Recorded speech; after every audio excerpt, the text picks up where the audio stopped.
All right, we are rolling here. Welcome to GatherPartyPodcast. I'm your host, Kevin, a husband, dad, lifelong gamer, and I'm joined by my friend Dillon this month. Howdy. How's it going, Dillon? Doing all right. Yeah. It's good. Dillon is not a dad, but daddy to some. I like to think so. I try.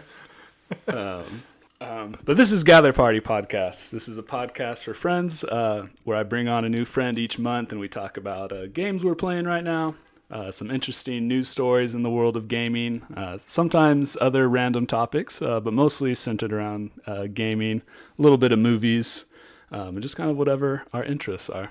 Dylan, we are 2 months into 2023 now. How are the New Year's resolutions holding up? Not well. Did you make any New Year's resolutions? Absolutely Are you that not. type of guy? No. Me either. I don't really make any either. I spoiled that one already. So no resolutions, just trying to keep my head down and push through the year again. Yeah. I don't really set New Year's resolutions either because I feel like if you want to change something, you could just do it whenever. Right. Yeah, exactly. Why does it need to be at the start of the year? Yeah. Why not? I get people like, things like, the year begins, it feels like a good starting point to try something like new. New year, new me, but the future's now. Why wait? Yeah. And I also have found that it helps if you don't set any goals for yourself, so you can't fail and you can't feel bad about it. So that's also why That's the healthy amount of pessimism you need. Yeah, so I didn't set any New Year's resolutions either. If you were to set one, what would it be? That's a good question. I guess it would be to continue this podcast throughout the year of 2023 and not give up. Well, that's the future's now, and you're doing it right now, actively. So. Yeah, I am actively still working towards it. So I'm still meeting my New Year's resolution. Excellent. How else have things been going with you, Dill? Good. Work's still busy as ever. Construction never seems to stop, and you would think with the COVID stuff and the supply issues, things would slow down, but it really hasn't. COVID didn't affect housing or anything. It's mostly the interest rates are raising, and so housing's slowing down, but the commercial side still going pretty strong. We're actually building apartments like just down the street from here, and that's been going on for about a year, and that's about wrapping up. So on to the next project. Now, what about AI? Are you worried about AI taking your job in the future? No, not my field. What does concern me is deep fakes. Deep fakes are becoming extremely representative, to a T of political figures and stuff like that. And no one seems to fact check themselves anymore. So they're gonna probably see some deep fake of a politician they love or hate and kind of adhere to that and write it out. It's going to be a mess.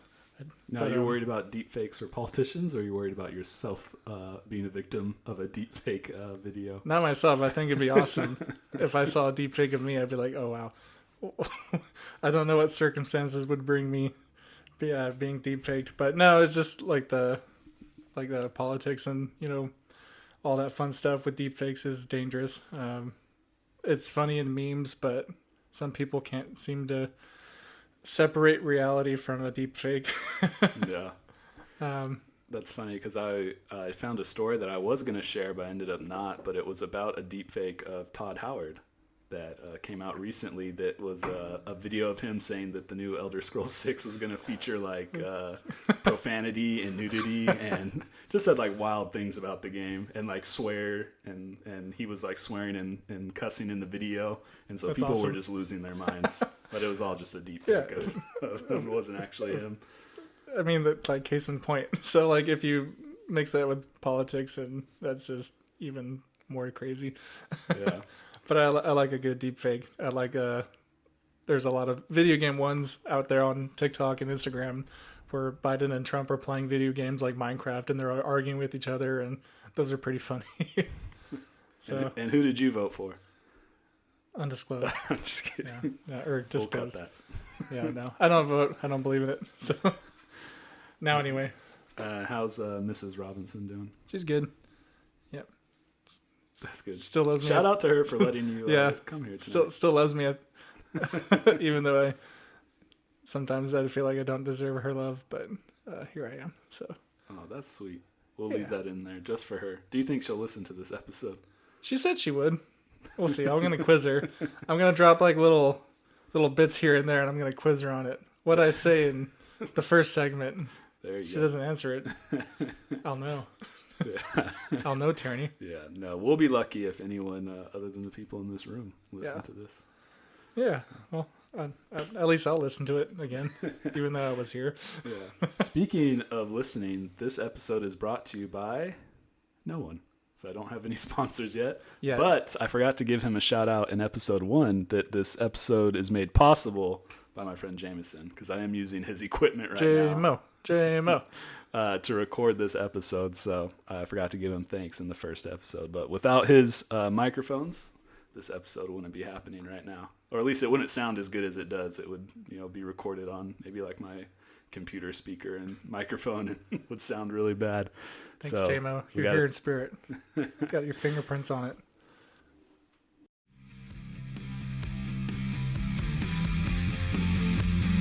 You must gather your party before venturing forth.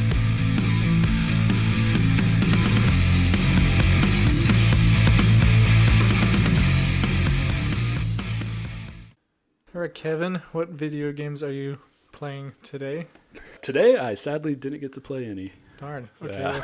But fatherhood. Yeah. This month, though, I tried a few different things. I got to play some new games. I got to play Atomic Hearts for a little bit. I also played Atomic Heart. Oh, nice. What do you think of it so far? I played the first 30 minutes of it. I actually... Okay, I got a little further than you then. Yeah. But not much. I was about an hour and a half in. I played it last night just for this podcast.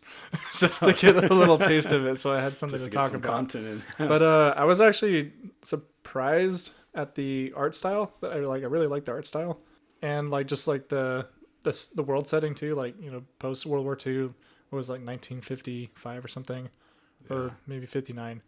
But just the Soviets are have so much power and so much capital. It's just awesome. Little floating sky cities and stuff like that. Yeah, I'm interested to learn more because it takes place in this. It starts off in a utopian. Yeah. USSR won the Cold War and became this superpower. So I'm interested I'm sure there's going to be some background that you find out about how they won the Cold War and stuff. So that'll be interesting. Yeah, no, immediately I went for because when you're walking in the first part, there's a little monument and you can go read the things, and it kind of clued in a little bit, a couple things what happened, but. Oh, damn. I know what part you're talking about, and I just ran past it. Really? Yeah, because I was curious. I was like, oh, look, when you look at things, it brings up subtitles in English when you're looking at Russian signage and stuff like that. So it was cool. I was like, okay, well, they had a couple things the Nazis released this super virus, and it was a big deal, and a bunch of Russian scientists got together, I guess Soviet scientists got together and cured the plague and everything, and they essentially won World War II in this alternate universe, alternate timeline. But it was interesting that they already were filling so much backstory in just the first 30 minutes. So I'm interested in seeing what happens. Yeah, and I was getting real BioShock Infinite vibes from it, because the kind of BioShock Infinite I've heard the that same start. Comparison. I was just going to say I really liked BioShock, so those were some of my favorite FPS games. I never got to play BioShock. Any of them, really? No, none of them. And I always wanted to, but I just never did it. But I was going to say, with everything being so controversial these days, have you heard about the controversy around Atomic Heart? No, I haven't. So Atomic Heart's made by a studio based in Russia, and given the conflict right now, already controversial. It's already made in Russia. Yeah, so it's made in Russia, so therefore, if you're buying the game or Microsoft buying the rights to the game for Game Pass, essentially they're fueling the war machine against Ukraine. That's the big thing right now everyone's talking about. Some people say it's a fake war, but we can get into that later. Yeah, we probably won't get into that. Yeah, please no. So I guess the Russian government has their hands in a lot of game development companies, and this one included, if not all of them. But so essentially, where people are saying, when you're buying this game, you're essentially supporting their government, in turn supporting their war machine. So, but that's the controversy. I think it's a bit of a stretch for myself, but We're good though, right? Because we're playing it on Game Pass, so yeah, my hands are clean. I didn't buy it. Microsoft bought I it. only paid $1 to play it this month. What a deal.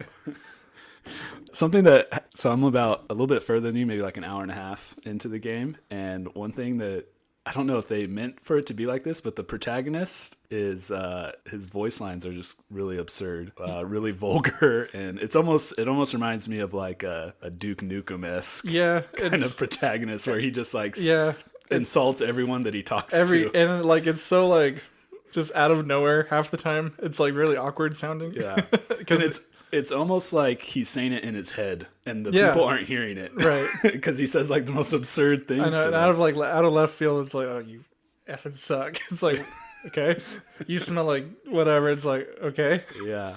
But I think that comes from they're probably like Russian sayings that don't translate well. Maybe I don't know, but at first I was like, wow, this is like really bad writing. But the more voice lines I heard of him, it kind of made me laugh, and then I started to think maybe it was intentional. They made him like this. Maybe, yeah, it doesn't fit the setting, but I definitely picked up on that too. Like the some of the dialogue is kind of almost a borderline cringe. Yeah, definitely. But I liked it anyway. It's cool. I like the combat so far. Yeah. So I'm excited. Hopefully this weekend, maybe tomorrow, I'll get to dive a little bit deeper into it. Anything else besides Atomic Hearts you've been playing? Not anything. Well, actually, I guess we can jump into it. The big one, Hogwarts. Oh, you've been playing Hogwarts Legacy? Oh, have I you? loved it. No, I haven't played it at all. Oh, you should. It's actually good. And I was like a little skeptical. I only got it because my wife loves Harry Potter, and I was like, okay, like that's something we can do together. So I got it, and then my plan was only to play it like with her, but she would go to bed. I'd keep playing it like all night. It's actually really good. The amount of detail they put into like building the world and everything, and filling it to make it seem alive. It's like it really blew me away. And the combat's actually fun too. You can like combo your spell casts or whatever. It's pretty cool. How's the character customization? Phenomenal, actually. Like again, it blew me away. Like there's so much customization in this game, like things that you would never even think about. There's it's not really a spoiler, but you do get your own room in the game, and you can customize like the walls, the color of the walls, what time of day it is in your room, chairs. You can place them anywhere in the room you want. There's no like limits. Oh, that's really neat. You know, it's way bigger than you need it to be, and it's essentially like your own like little base. You can like build potion brewing little tables and research tables and do all this stuff in your room, and like you can make the room however you want. It's really cool. Yeah, that's neat. What kind of RPG player are you? Are you someone who makes your character and tries to make them look like you and role play as that character, or do you make like an absurd character that looks ridiculous? Or I name all my RPG players after myself because I'm unimaginative. So when I get letters or whatever from like the courier in Skyrim, Mr. Robinson, I'm like, yep, that's me. I'm the guy.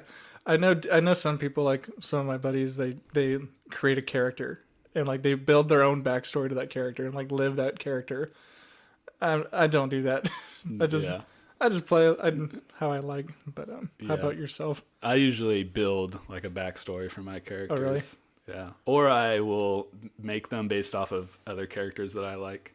Okay. You know, like in Skyrim, like, you know, I'll make characters based on like characters from Lord of the Rings or other movies or books that I like. How many characters have you made? In Skyrim? Yeah. Oh, geez, I don't know. I've bought in the game like 3 different times and probably made anywhere between like 20 to maybe 25 characters, somewhere around there probably. I've made about 10 characters, and they all end up being the same character. Yeah. Dillon Robinson, Nord, single-handed sword and shield guy every time. Yeah. I tried doing something different each time, and I can't.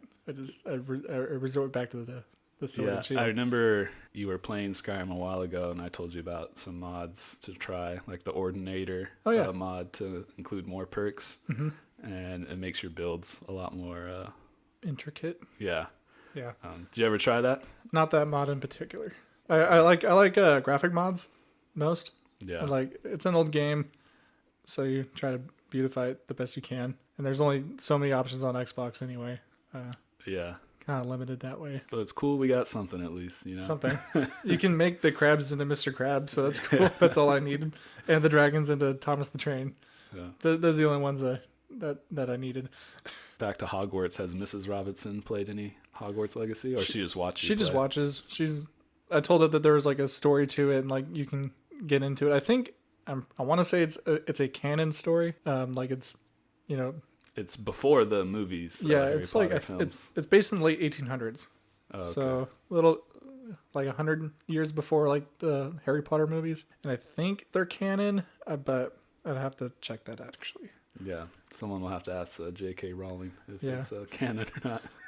Did you hear all the controversy? I heard the controversy about that game. which is moot because if the game features a trans woman, a bartender. There's a trans woman that's a bartender that's an actual character in the game, and then you yourself can be a trans if you wanted to also. And all the dialogue in the game is based around non-gender specific.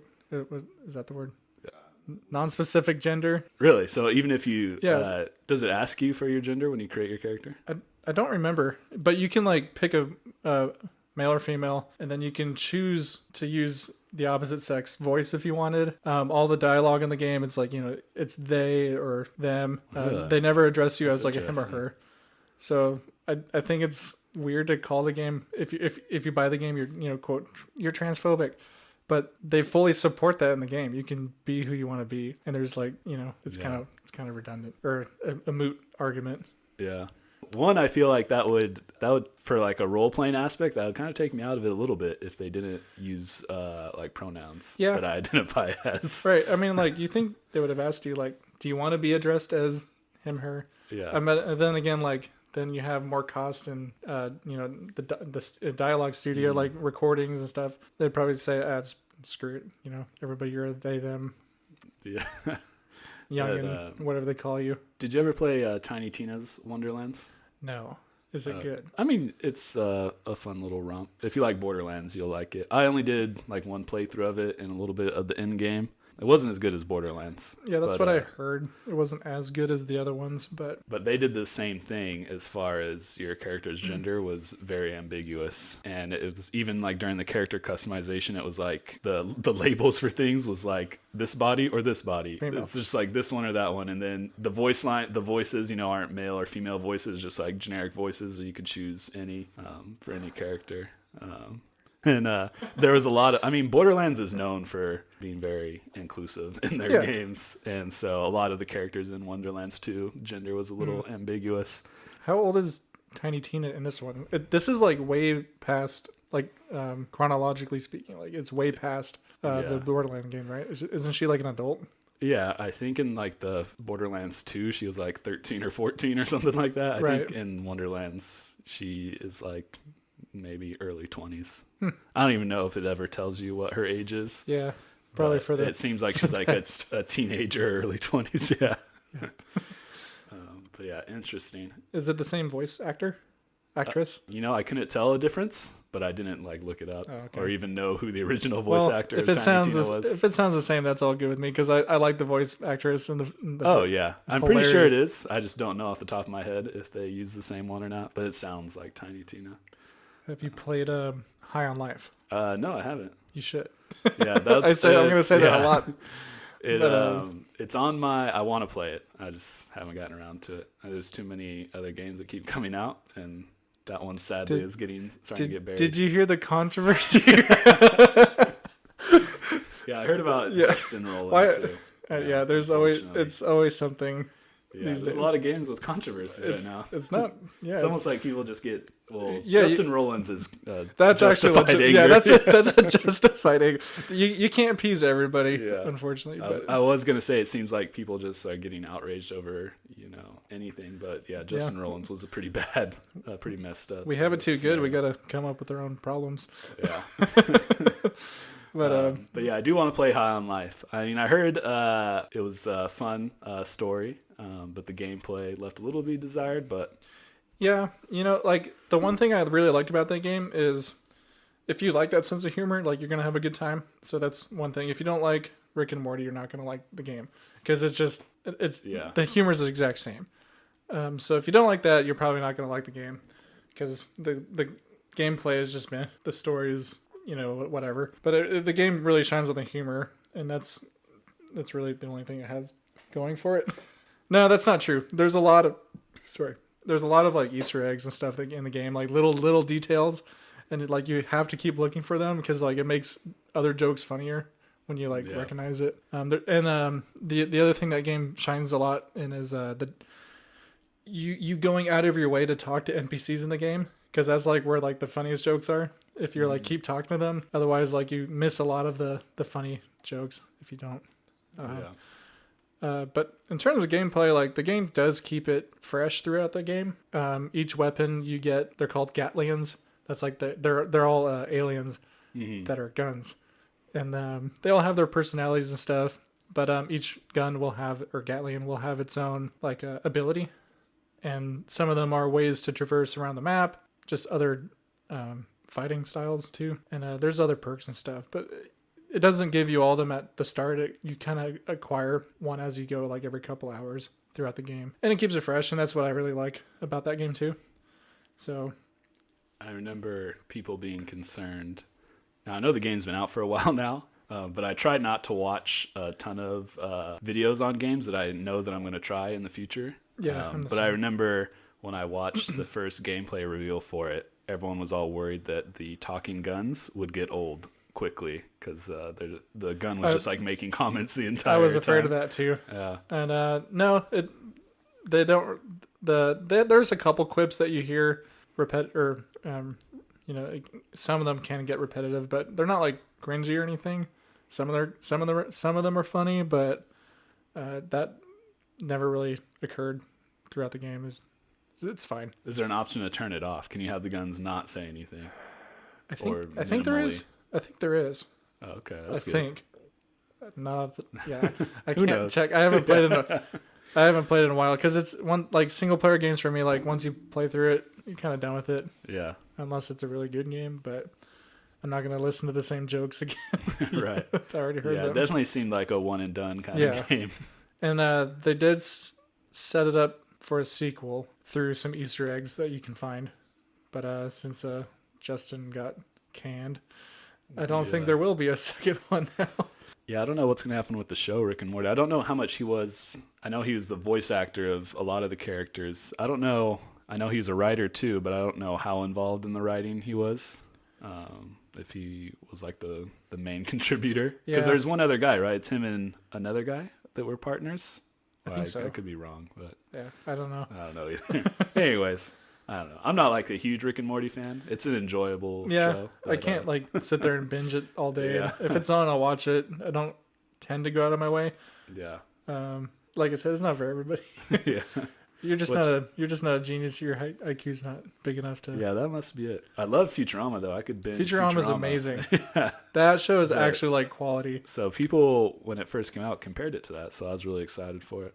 But yeah, they're way too different. Yeah. Rick and Morty is like vulgar and this and this and this, but like Futurama is a little bit more precise in their jokes. Yeah. Almost like The Simpsons compared to Family Guy. Even though Family Guy is a really good show too. Yeah, better than Rick and Morty. Yeah. But let's see what else. I played the demo for Marvel's Midnight Suns because I was really interested in that one when I heard about it because it was made by the people who made XCOM, and I really liked the XCOM games. And I love turn-based games, and I love card strategy games, so it seemed like it incorporated all those things. So they released a 3-hour demo you can play the game, so I played that this month, and it was pretty fun. It's definitely a game that hopefully in the future I'll get to play through. I don't know if I'll do it right now or buy it at full price right now. I think it released for $70, but I think it's on sale right now. I got an email that it was on sale. It's not a console title, is it? Steam? No, it is. It's on. Oh, really? It's on PC and consoles. Well, time to but yeah, waste more money. It was the combat system was a lot of fun. It's turn based, and it also has uses like a card system, so you get like a random shuffle of cards that each of the person in your team can use. And then as you progress through the game, you unlock new cards and things like that. So the combat was pretty fun. One thing that I'll say that was the character customization did leave a little bit to be desired. Wasn't very in depth. Damn. And you just kind of pick like a base. You pick from like a few face structures and then a few hairstyles, and that's pretty much it. So that left a lot to be desired. And visually, the game did not look very good. The cutscenes were kind of where you could tell. It almost looked like, it just like wasn't optimized for the Series X or PS5. The combat, the gameplay graphics look pretty good. They're very like bright and colorful and vibrant, and the animations looked really good. But the cutscenes, just visually, it didn't look very good, which is a bummer. But other than that, I know good graphics don't make a great game. So the game was really fun. Yeah, graphics are good for immersion, though. Yeah. Like, I like to be immersed in a world. Yeah. And graphics definitely do, like, play a part in that, to a degree. Have you played, or do you like real-time strategy games? I haven't played one in a long time. I like them. Yeah, I don't know what the last RTS I might have played was probably, like, Battle from Middle-earth on, like, the 360 and PC. Dang, that's so it's been a long time, yeah. Well, Age of Empires 2 got remastered. Yeah, I saw that. I was thinking about downloading it, but I don't know if I have time to play through it. Yeah, it's a game you have to commit to for a bit. I did play the original Age of Empires 2 on PC. Yeah, way back then. Yeah, my brother was a big fan of Age of Empires, so that's cool. we played through them. I never played it until like now when it got remastered, because it's on Game Pass and it's free. Why not? Well, through your subscription, but yeah, why not try it out? So, and one of my buddies, him, XX Bootsy XX Cooper. Yeah. He was like, you gotta play it, you gotta download it. So we downloaded it and we were playing it. I loved it. And then he's like, and then he stopped playing it. And so I'm trying to get him to play it with me, because there's multiplayer and you can go whatever wars against other people. Yep. America. No, that's I'll definitely download it, and hopefully if we're ever on at the same time, then I'll hop on and just jump straight into it. Cold.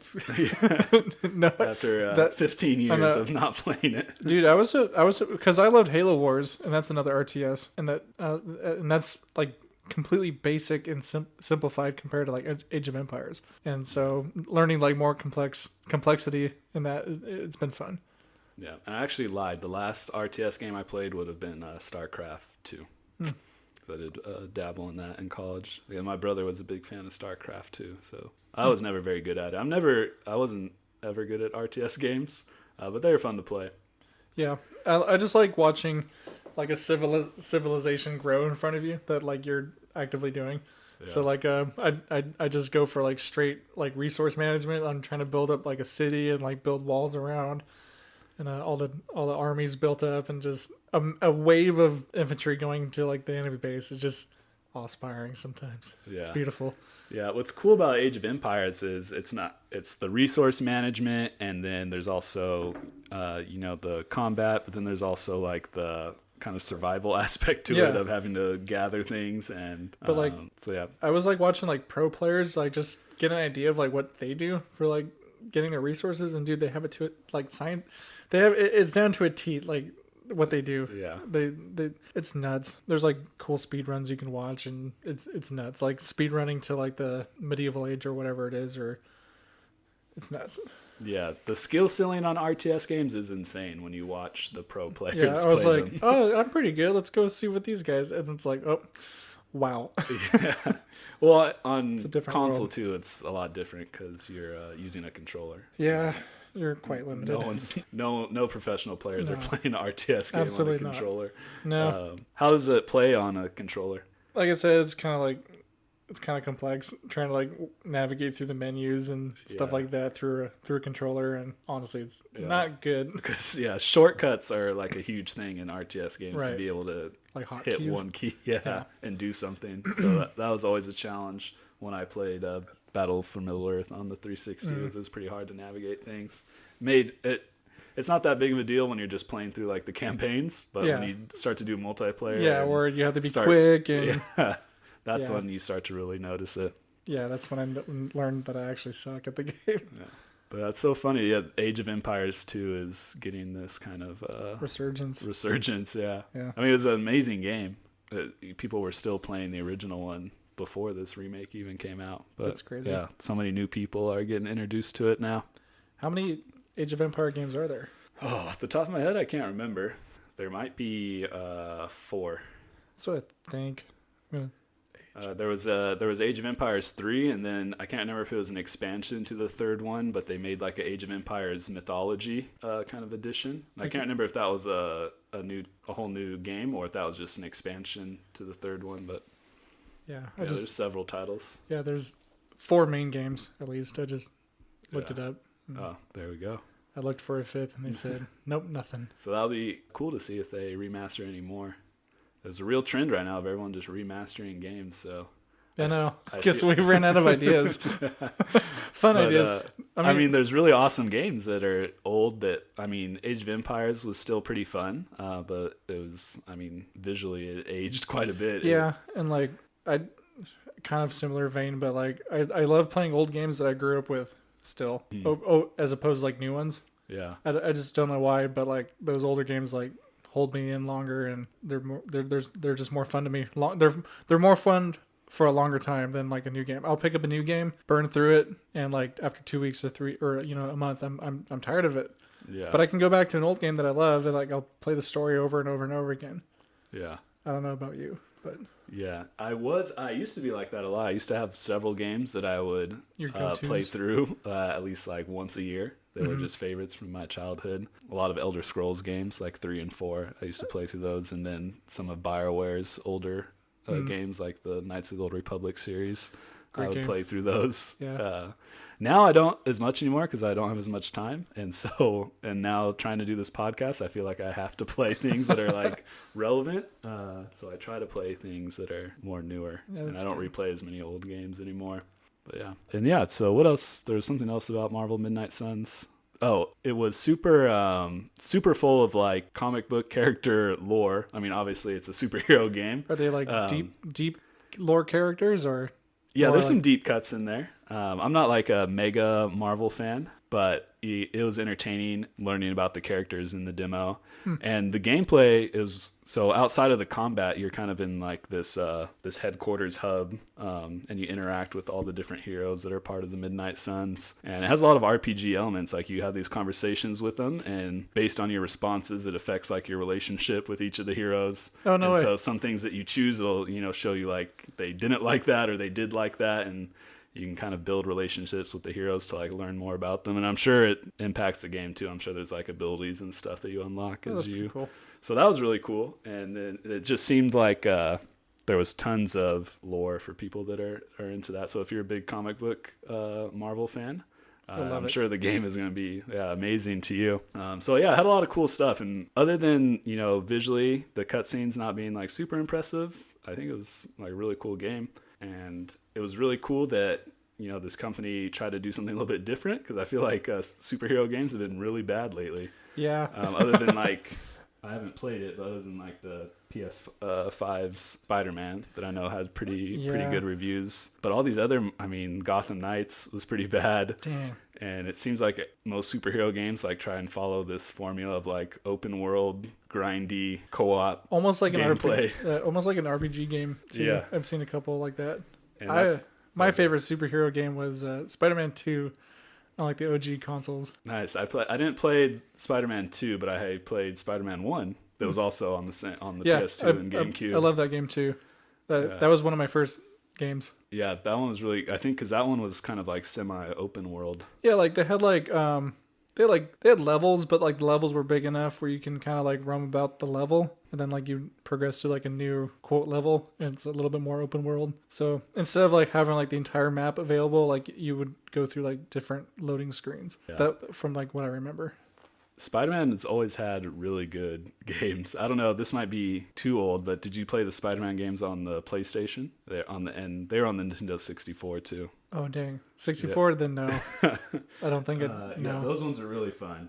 They're kind of based on the animated Spider-Man show. I think it's Amazing cool. Spider-Man. Yeah. But yeah, they were really fun games, and that had tons of like alternate costumes you could unlock and stuff. So I remember playing through those a lot as a kid, 1 and 2.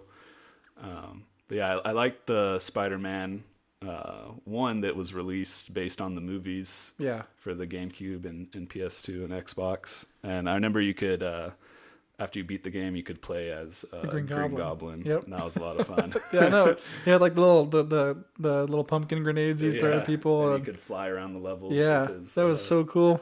Yeah, I do remember that. And I was really disappointed that they didn't carry that into Spider-Man 2, which I understand why they didn't, because Green Goblin wasn't featured in the movie. But that game was an actual, like, quote, well, not even a quote, it was an open world game, like the first I knew of, Spider-Man 2. Mm-hmm. It was cool because, like, instead of like Spider-Man 1, like when you were web swinging, it would just kind of like play an animation. You'd, swing through the little level, nothing really attaching to like buildings and stuff. But Spider-Man 2 featured like more like legitimate web swinging, like your webs would have to attach to like a building as you went. And like I thought that was so cool for being like an OG console too, like looking back. Yeah. And then like all like little mini games you'd play, like delivering the pizza. And the little pizza music would play when you're delivering pizza. Yeah. Just random question though, now that, because I talked about PlayStation and Nintendo 64, what were some of the first video game consoles that you played? So the Xbox, OG Xbox was my first console, but I also remember playing Nintendo 64 at Kinney Corner, like a little place. Excuse me, what'd you say? Kinney Corner? Kinney Corner? Kinney Corner. What the heck is that? It's like a preschool, like basically daycare. Like your parents would dump you off. Oh, okay. And they had a Nintendo 64, and I played the first couple games I remember playing were what's that? It's a Mario game with the you jump through the paintings. It's the Super Mario. Yeah. 64. Okay. It is called Super. Okay. I was like, it was in my mind. Yeah. Super Mario 64 was like one of the first games I played, and the Star Wars shoot. There's a lot of Star Wars games on the Nintendo 64. It's the pod racing game. Oh yeah, I had Star Wars Pod Racer. Mm-hmm. Star Wars Pod Racer, and that game was cool. Yeah. But as far as like my first console was the OG Xbox, and my first games were Project Gotham Racing. That's funny. Yeah, I had Project Gotham Racing on the original Xbox too. Yeah, it was fun. I had that Good one. soundtrack. That's what I remember about that game the most, was the soundtrack. The next game I had was Tony Hawk Pro Skater 2X, and also a killer soundtrack. Yeah. And I had one more game. It was either Halo, Combat Evolved, or the first Fable game. And those were my first 3 games. Fable no, 1 was I lied. really good. I lied. It was not either of those games. It was Munch's Odyssey. Oddworld. Like, have you heard of that universe? Oh, yeah. So, yeah, Oddworld, and there's a character. Well, you know Abe. Yeah. Abe. Okay, so Abe was a character in this game, and then another character, Munch. And but you'd flip-flop between these two characters throughout the game. And I think it was the first more 3D platforming game the Oddworld came out with. Yeah, they had one on the PlayStation as well. I think it was a 3D platformer too on PlayStation before that. Ooh. I didn't play it though, so I could be wrong, but I remember they had seeing gameplay of it back then. I know they had like a 3D, like 2.5D, I guess that's what it's called, or was it like an actual like 3D game? Yeah, I could be wrong, but I mean we could pull it up and look at it. But I think it was down 3D. To look it up. Yeah, I love that game. It's available through I think it's through backwards compatibility on Xbox. There's Abe's Odyssey, so that's a 2.5. I want to say Munch's Odyssey was the first 3D platformer, and then after that, I don't think they made another 3D platformer. Oh yeah, you're right. This is what'd you call it? 2.5D. Yeah, 2.5D. I think that's what they call it. It's funny. I played another Oddworld game, Oddworld Stranger, where you didn't play as Abe, but you were a bounty. Yeah, it was an FPS game. Yeah, was, and then you had like all like the little, what are they called? Fuzzles. Yeah. It reminded me actually a little bit of High on Life when you were talking about it, because that kind of had the same kind of gameplay. Same vibe. And, I mean, you're a bounty hunter too, so it's the same thing as High on Life, but and you had guns that could talk. Those little fuzzles, the little hamburger looking dudes. Mm-hmm. You know what I'm talking about? Yeah, they were like a very predominant gameplay element in Munch's Odyssey. Oh, okay. But that's the only Oddworld game I've ever played. So I didn't play any of their main installments. You should look up a trailer for Munch's Odyssey just to see what it's like. On PS2? Is that what it was on? Sure. They probably remade it. That's why it says Probably. PS4. 20-second Wait, video. this is not it. Not it? Mm-mm. Unless it's like a trailer. Oh, that's a tech demo? No, the one I clicked on was the top one. I don't know. It wasn't like a... Yeah, that looks more like the world. Don't remember that in the game. But yeah, it's just a 3D game. Like 3D platforming game with some puzzles to solve and some humor. The game follows a lot of parallels about like society too. Like the laborers and all that fun stuff. Yeah, you flip-flop between Abe and Munch, and they both had their own abilities. Like Munch can swim and use the fuzzles to like attack, enemies, and use this crane as Munch, because I think they're called like the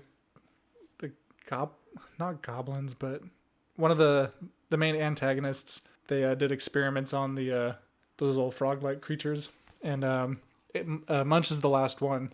They took all the whatever creature he is, and they're using them as like, or no, they're harvesting their eggs and selling their eggs to eat like caviar. And Munch is the last one, and he's trying to find the very last can of eggs. The little what we'll just call them Munch's eggs.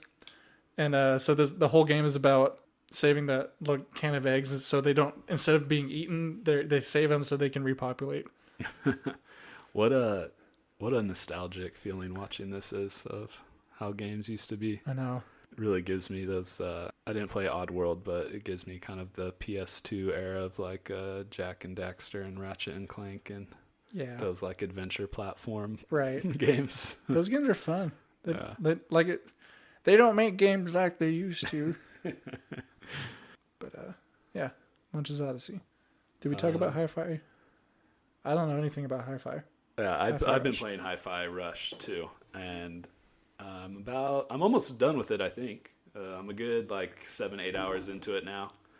Oh wow, that's a long game. I think I can't remember how long it is, but I don't think it's very long. I think it's maybe 12 to 13, maybe 15 hours. Is it strictly single player? Yeah, it is. Okay, well then that's good then, because a lot of campaigns and shooters are only 4 hours long, 5 hours long. Oh yeah. Anyway, but what is Hi-Fi about? It's like an action platformer game, kind of similar to what Devil May Cry is. That hack and slash adventure game, but a little bit different because it's rhythm based. So the whole game is based on some sick beats. Where your attacks have to you have to try and sync them with the beat of the songs that are playing in the game. That's cool. Yeah, it's really fun and interesting. You can play without matching the beat, but I do because I just kind of button mash to get through things.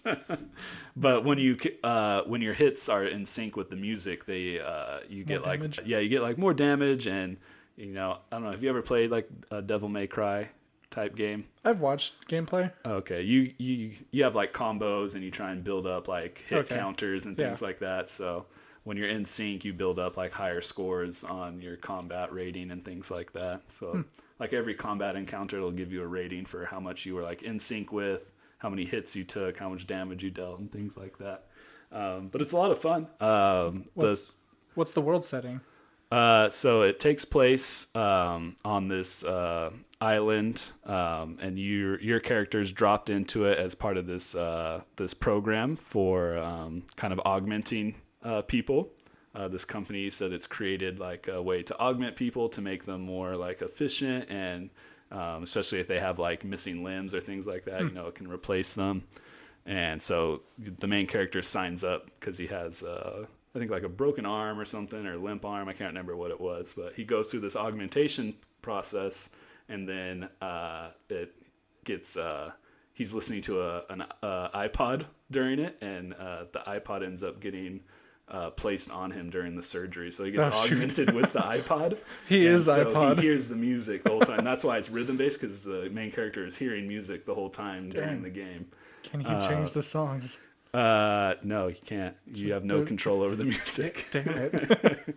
But it's a really good soundtrack. It's actually interesting. They used a lot of alternative rock and kind of no way. Yeah, so there's a lot of Is it artists we know, or is it just their own Yeah, it's a lot of mainline artists. Why can't I think of the name of?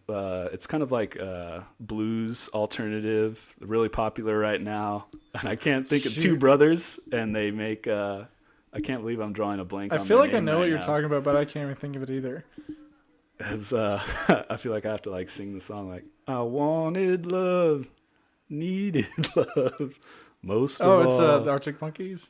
No, Black Keys. Black Keys. Yeah, there you go. So I and always there's get Arctic them. Monkeys in there too. So it's a lot of like alternative rock and things like that. That'll definitely be super cut cool. from the podcast. Nah. Me trying to sing that, Nah, keep it.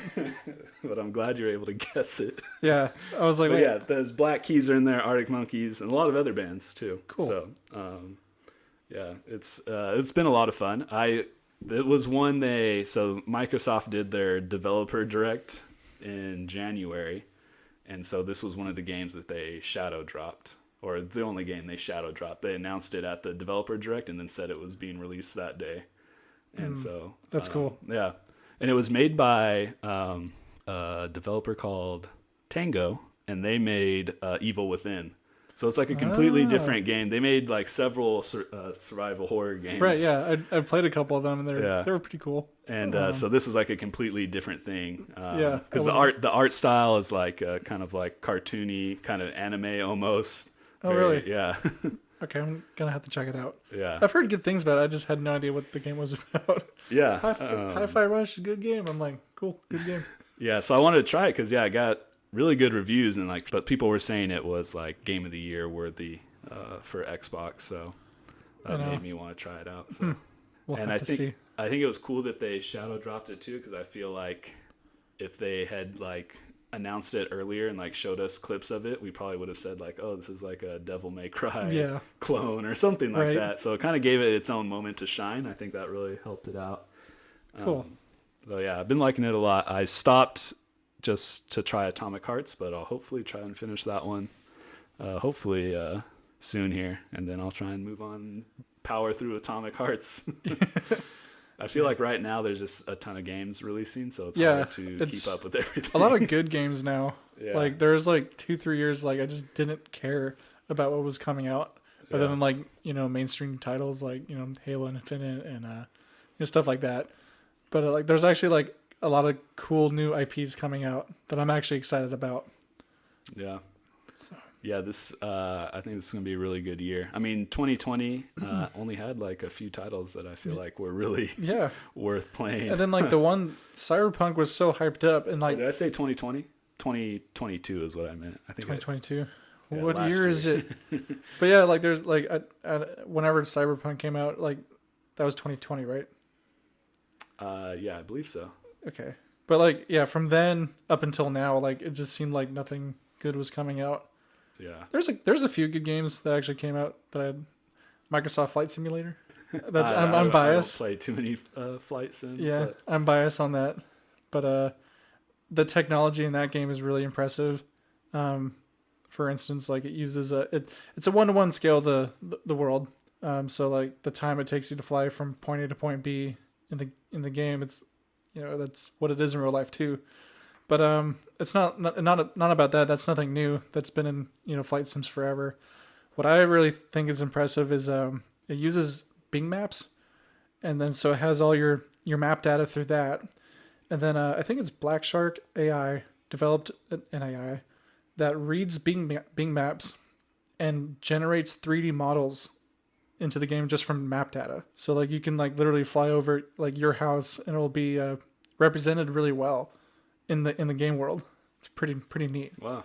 So as long as the map data is like up to date, I know like some homes out here are newer than the map data they have. Yeah. But stuff like that it's just really technologically impressive. Yeah, that's really cool. So if you should just check it out. Like you don't need to be a pilot or anything to like know how to or learn how to fly in the game, because it's just a game. Yeah, I consider myself a pilot. Yeah, Since I do have flying experience. you do. Yeah. With me. When's the last time you flew an actual plane? 3 years. 3 years ago. Been too expensive. Yeah. Bought a house. Yeah. And How long you think it'll be before you buy a plane? never. They're too expensive. Dude, like planes from like the 60s, 70s that actually work and still fly, they're probably like $60,000-$80,000. It's crazy. Yeah. And like if you were to buy a brand new plane today, you're looking like between 200, 300,000, 400,000. So it's just ridiculous. Yeah, you've been paying that off for a while. Yeah, for a while. But how much money could you make owning your own plane? I don't know. I really probably not a lot. Do you think you would be able to make enough to cover monthly payments of owning a plane? No. And gas? Like a brand new plane, no.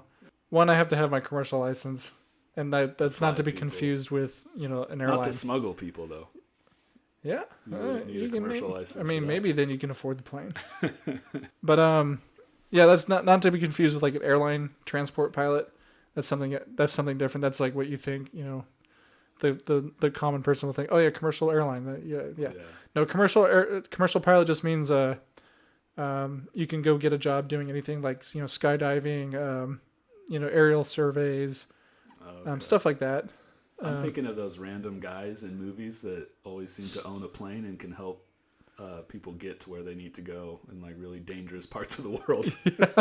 I mean, yeah, you probably do that too. Yeah, like bush flying, like a lot of hunters in Alaska will do that. Yeah. They'll fly people into like sandbars in Alaska, make okay money, but probably. I guess they'd have to make enough money to cover the cost of the plane. But they're not doing that job for the money though. Probably not. Yeah. Probably living in the plane too. Yeah. But it would be really cool to like get a plane and like fly charter to like Mammoth or something, like fly snowboarders up there, just on the side. That'd be kind of cool. Fly tours in Yosemite. That'd be cool. But alas, can't do that. Next time you want to go take to the skies, let me know. Yeah, I think this is the year I get back into it. So we'll see.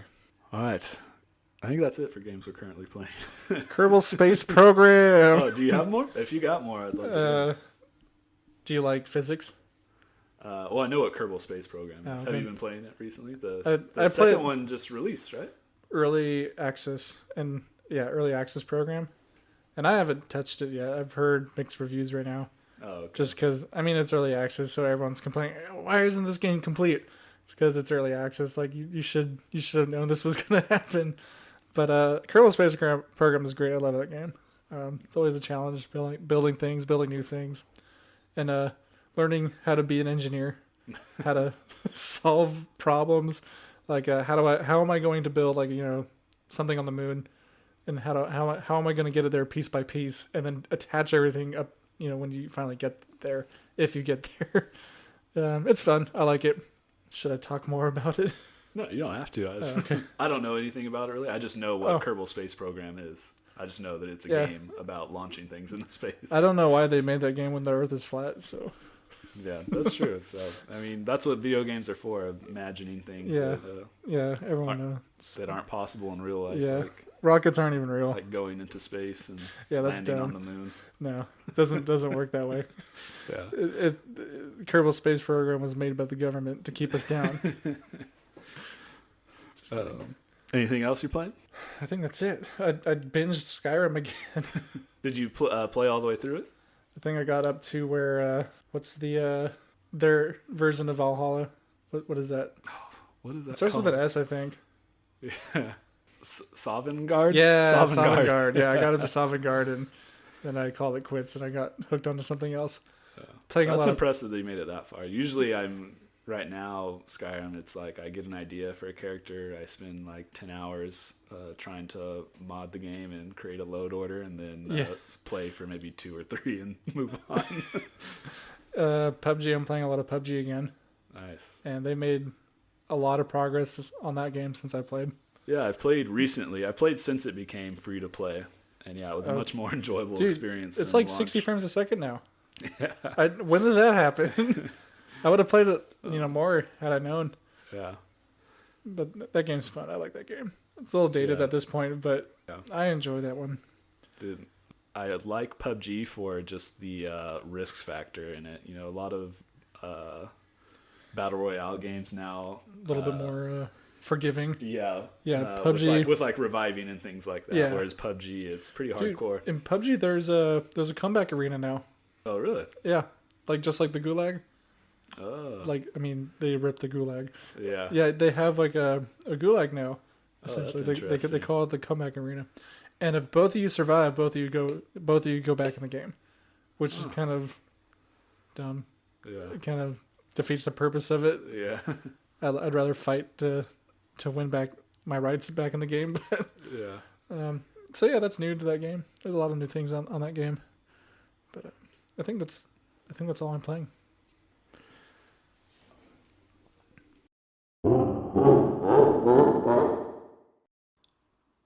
All right, Dill. So it is February, the month of love. Correct. Yeah. It's a fake holiday. Do you celebrate Valentine's Day? Nah, yeah, not by choice, but yeah. I mean, I never celebrated until Tyranny. I remember. Well, yeah.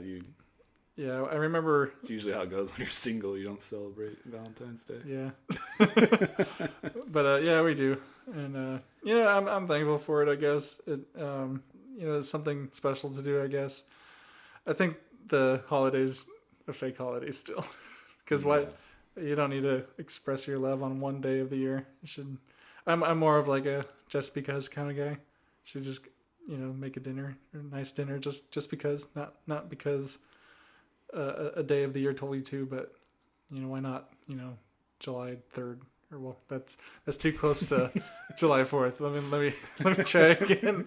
Also, Let's go not a real holiday. April 16th. Why not April 16th? Make that a day.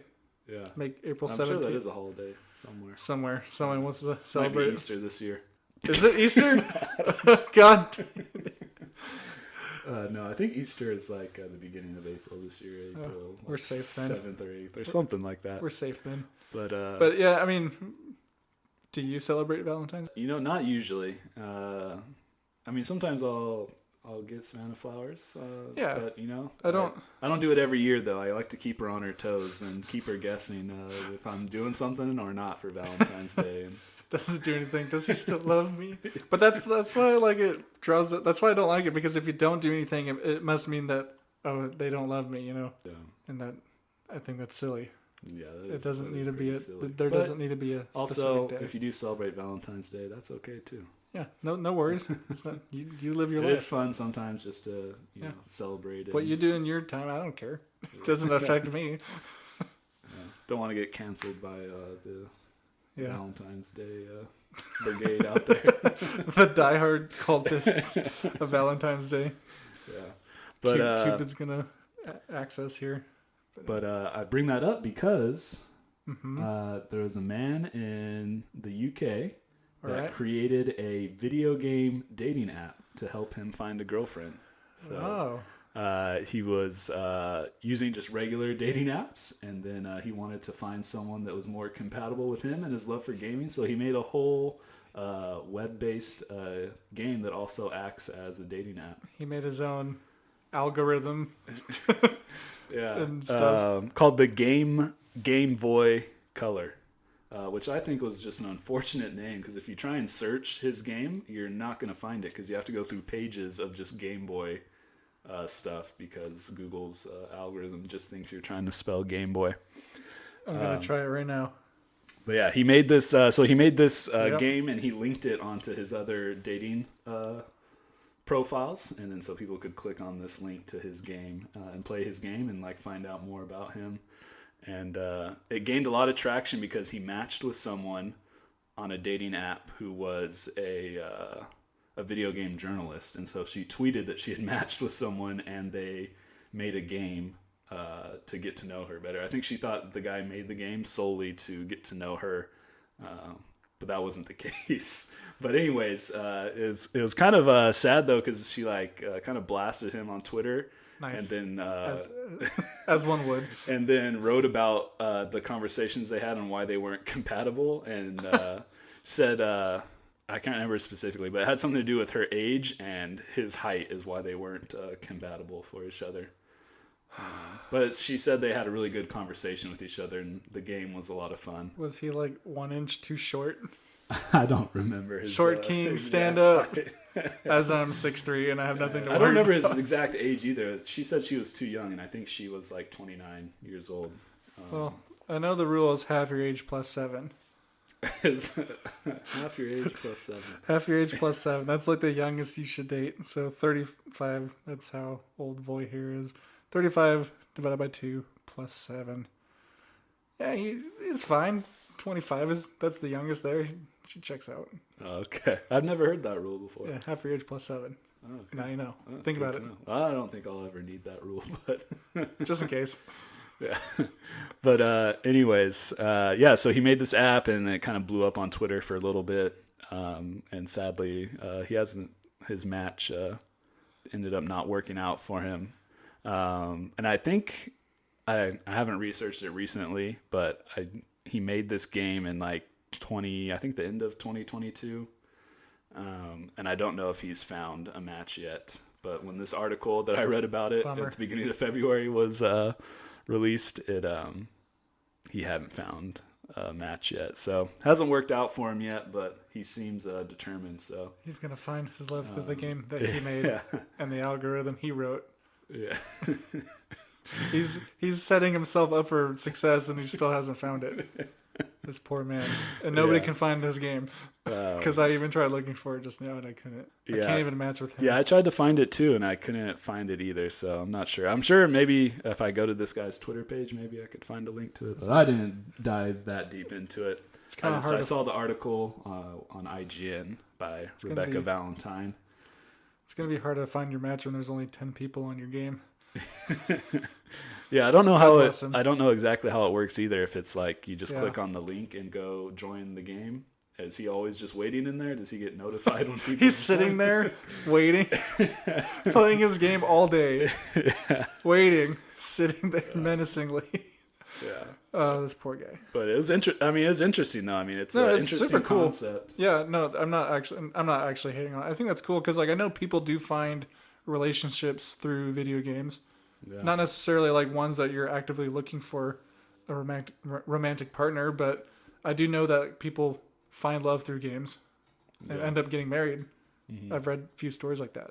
Yeah, I've only seen stories like that on the internet. I've not met anyone in person. No, that's met through a game. It's probably far and few between. I know they exist out there somewhere. It's a very niche. Yeah, market. Or you niche. met Mrs. Robinson though on a dating app. Yeah, same thing, right? So like if people want to play video games to find one another, yeah, I think it can work. Yeah, there's just not. When I'm playing video games, I'm not, looking for a partner. Yeah. I wonder how successful do you think someone would be at like adding their gamer tag to their dating profile? Probably not. Probably not that successful.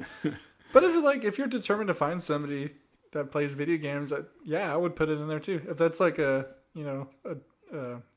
checklist item for you, like my significant other needs to play video games with me. Yeah, I'd put it on my profile too. I'm sure it's made his dating experience a lot more efficient because I feel like people that aren't into video games just aren't even swiping anymore, and then so probably helps him out a lot. But yeah, he was a AI scientist in the UK. His name was Voy, so that's why he named it Game Voy Color. Still think he should. I think he's onto something. I just think he needs to maybe rebrand a little bit. Yeah, it's not that creative. It's just a hindrance. Yeah, but I don't think. Oh, we got a special guest coming in here. Ba-da-ba-ba. Shigeru Miyamoto. Hey. Visiting the studio right now. How are you doing, Mr. Miyamoto? Hello, guys. How you guys doing? Well, come on in. Tell us how life is going. What's the latest in the world of Nintendo and video games? Have a seat. How's your the Nintendo Wii sales? All right, he's gone. Hey, Mr. Miyamoto, it's nice catching up with you. Till next time. Just want to drink, bro. Need some water. Well, that was interesting. Mr. Miyamoto has left the studio. I'm heartbroken. Was hoping he'd get on here and share a little bit about what's going on at Nintendo, but unfortunately he couldn't stay for long. he was upset about how I pronounced his name, and left abruptly. Yep. Wait, I don't think the mic's on. Is it on? Yeah, it's on. Oh, okay. We're good. But the show must go on, so we're gonna keep going here. Yeah, there goes our next sponsorship. Yeah. We were about to get a lot of money for that. Yeah, A lot of that would have viewership. really helped viewership to have Yeah. Mr. Miyamoto on here and talking to us. Unfortunate. All right, well, Dill, did you hear about the live service games that shut down this past month? There was quite a few of them. No, I didn't. I know I don't like live service games. That was going to be my next question. Yeah, there was Knockout City, which was an epic game. Yeah. It was fairly popular. I mean, Was it? Yeah, but I guess it wasn't making enough money to. Was that the dodgeball game? Yeah, it was a dodgeball. Kind of had like some RPG elements to it too, as far as like upgrading your character. Huh. But yeah, it shut down. Epic announced this month that they were shutting down the servers. Another one was Rumbleverse, which was like a battle royale game that was like wrestling themed. That sounds cool. Yeah, it was. I didn't try that one. It was pretty fun from what I hear, though, from the reviews that I read about it. But yeah, that was another one that shut down. And then Crossfire, which I think was on Xbox free to play, it was like an FPS game. That was a live service game. But anyways, there's this article that came out by Game Rant by Brohammer Ramen, just kind of detailing these different live service games that shut down this month. And we played a live service game, though, pretty extensively. Destiny? Destiny, yeah. And he did mention Destiny in the article, too, that that's kind of like what these live service games are aspiring to be. Yeah, I think Destiny gets a pass in my book, but these other games can't swing it. What do you mean Destiny gets a pass? Like because they actually put out like quality content. Like, yeah. Like content that keeps you engaged. And in fact, like they just dropped like another trailer, like either yesterday or today or something. There's a whole new storyline coming out. I think tomorrow. And anyway. Yeah, I did. I watched the trailer of the new Destiny 2 expansion. Yeah. The man with the cloudy head. And yeah, the head Witness is his name. Yeah. Oh, okay. Wait, that's and the I saw a Witness? bunch of characters that I thought were dead, but I guess they're not. They're not. They're still alive. Yeah, I don't remember the last time I picked up that game. Yeah. So I have no idea what's going. I'm not a huge live service fan anymore either. Destiny was probably the one that I played the most extensively. That's why it gets a pass for me. I mean, maybe Fortnite you could say, because I feel like I did play Fortnite when it launched for a while. It's a lot of like the free-to-play games that drive me crazy. Yeah. All the microtransactions that's supposed to fund the live service, but I don't like those games.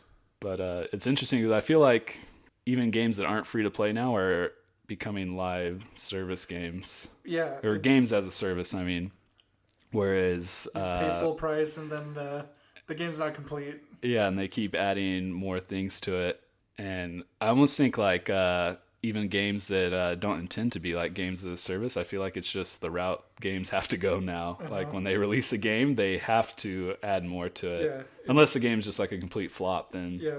Well, first they have to fix the game because they never release a stable game anymore.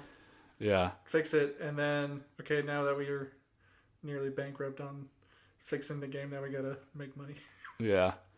But this article is just interesting because, I mean, we talked about Destiny right now, but obviously Fortnite is probably even more successful than Destiny was in terms of being a game as service. And then even talked a little bit in the article too about like some of the original games as service, which is like the MMOs like World of Warcraft, where you'd pay like monthly subscriptions to play those games.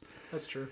But it seems like we're moving into an era of gaming where games are always going to be continually updating and creating more content for them after their release.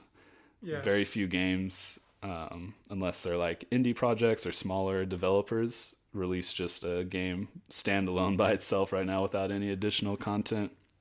When games first started becoming like service games like that, like I was all for it because it was like, okay, cool. Like now, like we can get, content that's free, but it's, funded through like other means like cosmetics and stuff. Mm-hmm. And at first I thought that was cool because it can keep the, the player base around and you can still play all the maps together and stuff without having to pay anything. But now to me is like it lacks quality, Yeah. and that's becoming more prevalent in games right now. Yeah. They're just trying to hash out stuff to, sell their cosmetics. Yeah. I don't know where I stand as far as having like an issue with it. I mean, I don't play many live service games anymore.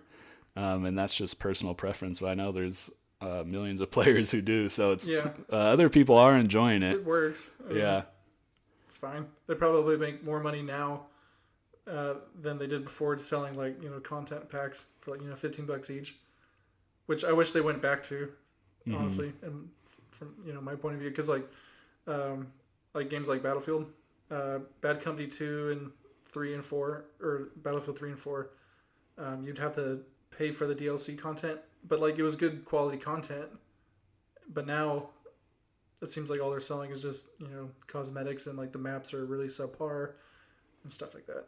Yeah, but it brings up something interesting too that I think about when they are talking about the games that shut down, like Knockout City and Rumbleverse, and when these games are games as a service and they're online only, and then they shut down, there's really no way to ever play them again. Yeah. Sucks. So especially if you invested money into the game for something. Dump 50, 60 bucks in. Now, obviously, like what is these cosmetic items really worth? It really just depends on the screen, what it's worth to you, you know? And so I'm not saying it's like worthless to invest money into these games if you enjoy them, but just like the digital ownership of things and how it can go away eventually. Oh yeah. Is what keeps me away from them. But I don't know if that bothers a lot of people. I mean, there's so many games that I played when I was a kid that I've just never played again. Yeah. I mean, that same so thing. I guess it's the same way with these live service games. Yeah, same thing with like anything like toys. Growing up as a kid too is like not even just games, like toys and clothes, stuff that you buy, you don't see again, you throw them away. Same thing. Yeah, but a lot of games from our childhood, though, if we wanted to play them again, like we could. Yeah. We can go, like if we wanted to play like a PS2 game or something, we could order it off Amazon or something and get a digital copy or a physical copy of it and play through it. So it's interesting, just these games that are created and then you invest in them and invest actual money into them, and then they just can go away like that. So do you like owning physical games, or do you stick to digital now? I'm all digital now. Since like Xbox One came out and like they were talking about like all the games going to be digital, I was like, yeah, that's the way.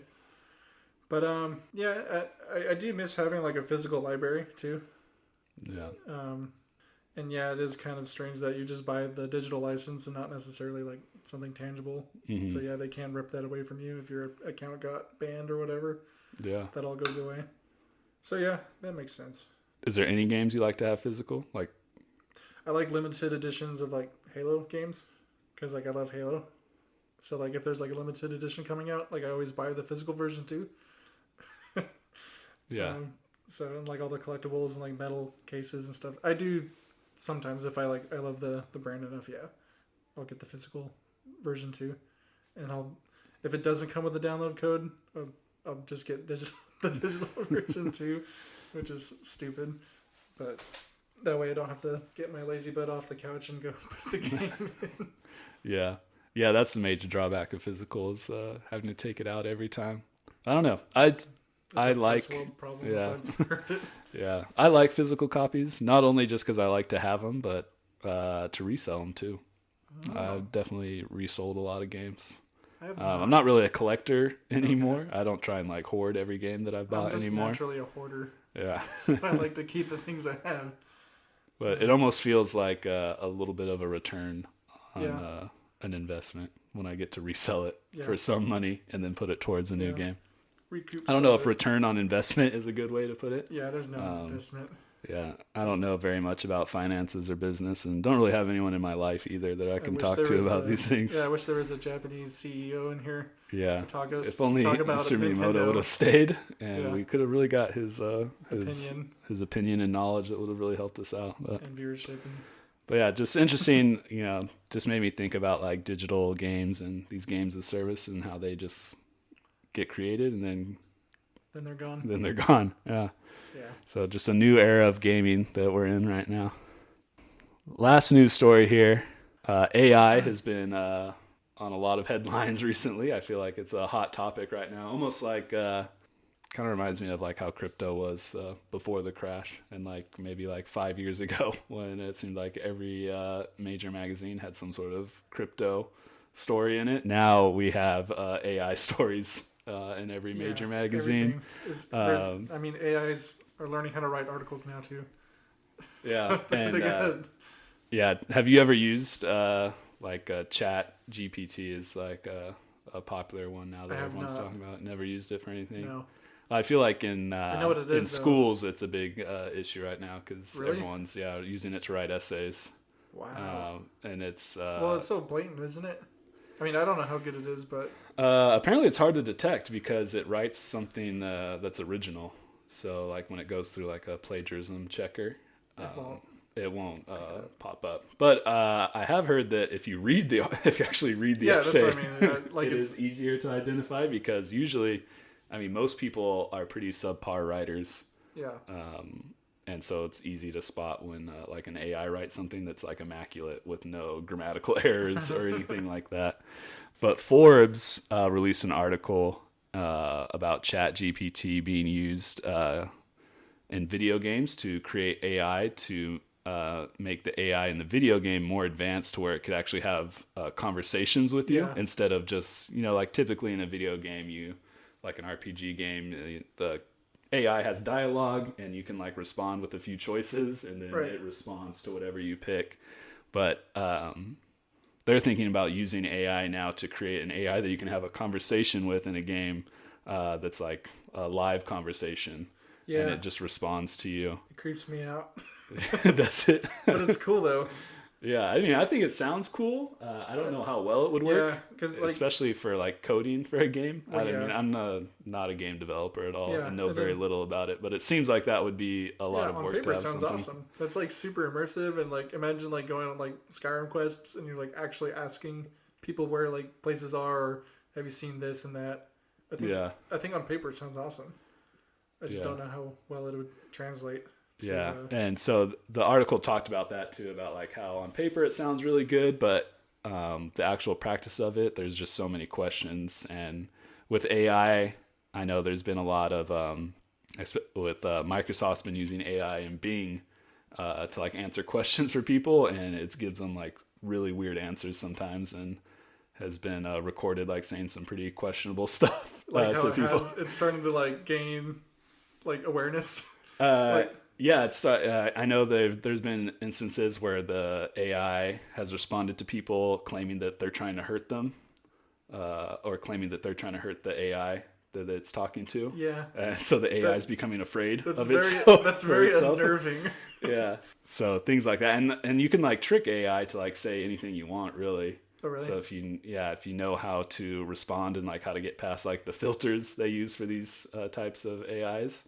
You can get it to like say, like derogatory things or racist things. And so I can imagine in a video game, people finding those loopholes around the filters and like taking screenshots of like an NPC saying something like super like outlandish or offensive. And that would not be good publicity for a game. For me, it'd be like horrifying to like realize that like something is like learning how to speak and talk to me and it seems so real.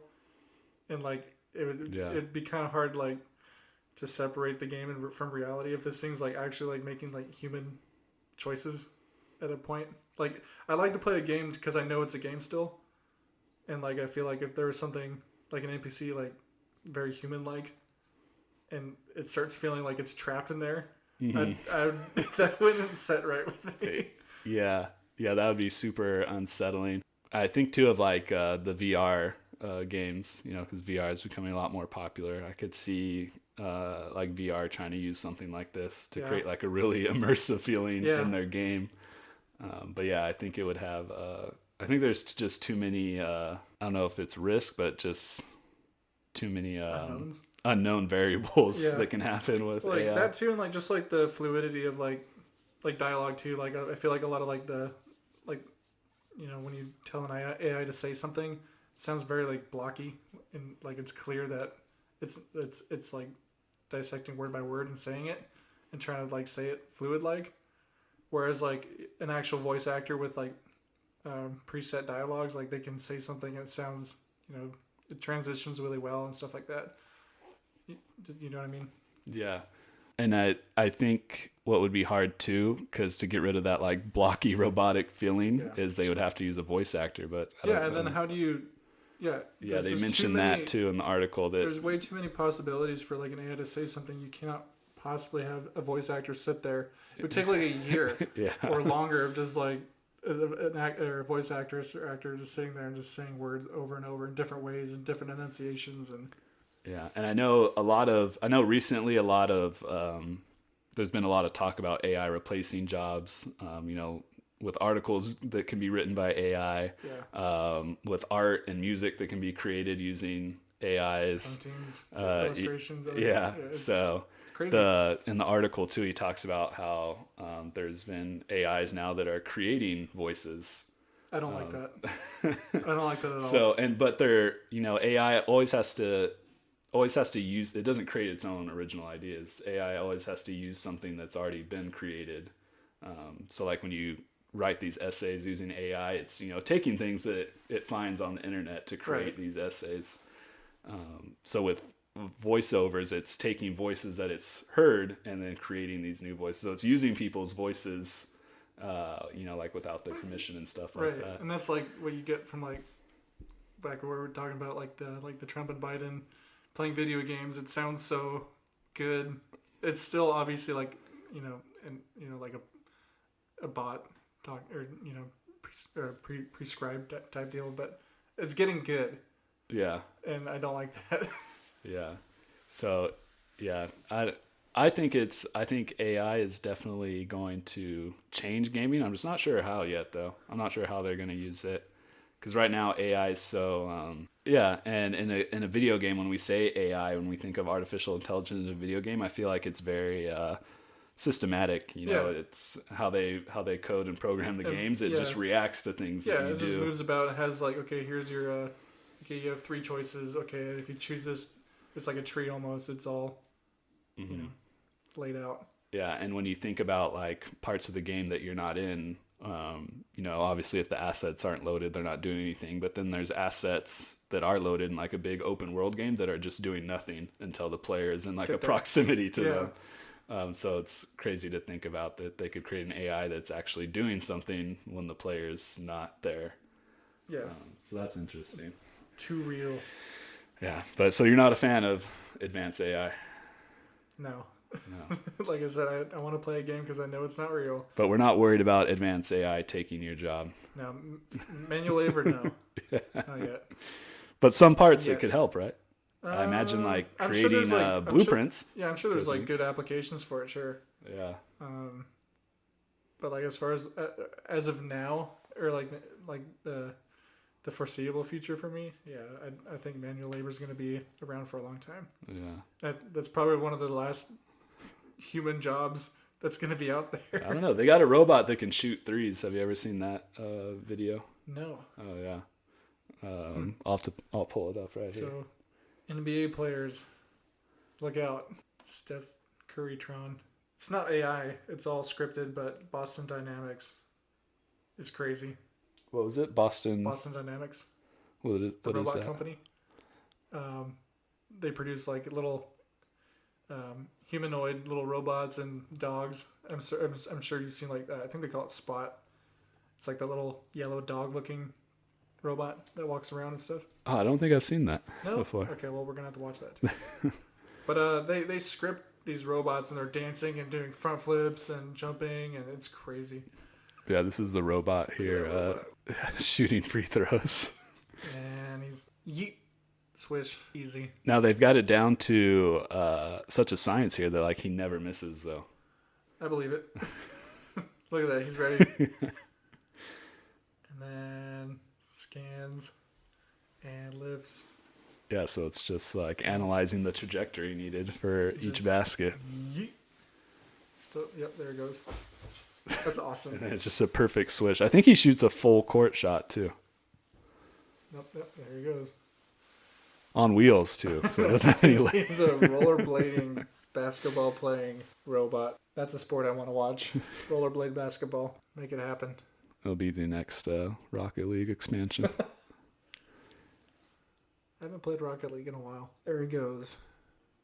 Got it. Perfect swish every time. Okay, now you have to watch Boston Dynamics if you want. But you said they're not AI. You said they're... Well, like, they do have some AI in their dogs, I think. It'll follow you. It'll, like, read the terrain. So these are like remote controlled yeah, robots. but, like, these little videos right here, like, the parkour and all that, or, like, that one right there, these ones are scripted, but it doesn't take away. Oh, so not remote controlled, but this is like this programmed to do this obstacle course. Yeah. Interesting proportions this one has. But this isn't the impressive ones. This was a while ago, this video. But while it's doing this, it's still, calculating its movements and stuff. Yeah. But they have like a dog. I think they call it Spot. And it's good for like first responders and stuff like that. It'll follow you around and carry things. This guy right here? That one's 3 years old. They have like new videos. I mean, that doesn't mean it's not impressive. Whatever. You can watch that one. People have been getting a hold of these and attaching guns to them with AI to detect like human figure and like shoot at that figure. Oh, where are those videos? Do I have to go on the you dark web for those ones? Or? No, it's on YouTube. I think there's only like one. It's so impractical right now though, but that doesn't mean it's just like a proof of concept. Like you can do it. Yeah. Wow, they really didn't try to make it look like a dog at all. No. It's interesting that they went with dancing as the showcase of what Right. this robot can do. But yeah, that's the. I'm sure they'll start writing AI scripts for this, and like it can just be fully autonomous with other applications. I think. Yeah, so you can start having pet robot dogs. I mean, like just like military application too, like not like the gun thing, but like just carrying equipment for you, stuff like that. Yeah, I guess probably for public use, it would be a long ways out. Yeah. Probably pretty expensive to make one of these too, I don't think. I think you can buy them like retail. Really? I think. I know. Have you heard of Michael Reeves? He's a YouTuber, but he had one, and he. Let's see, what did he do? He trained it to piss in a cup, beer. He was like a party dog, and he'd let it go around the party, filling up people's solo cups with more beer. But he rigged his own like little deal onto it, so like it would make it look like the dog was pissing into a solo cup of beer. I was thinking like they actually made a robot dog that could pee. No, it's one of these though. So okay. It's Spot. But yeah, he rigged a little tank with beer and a tube. But he used the cameras on board to like detect solo cups, and it would walk up and just piss in.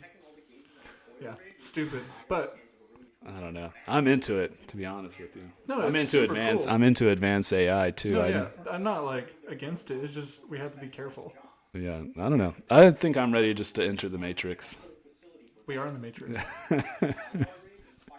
and just like in what was that movie about video games where it was like a dystopian world? Ready Player One. Yeah, You ever watched that it's a one? good movie. Where they lived in like this The dystopian slums. society, Yeah. and then just plugged into their Yeah, game. that'd be super cool. Yeah. But I think AI can like be a great tool in like used in the right ways though, for sure. But you have to see the bad parts of it too. Yeah.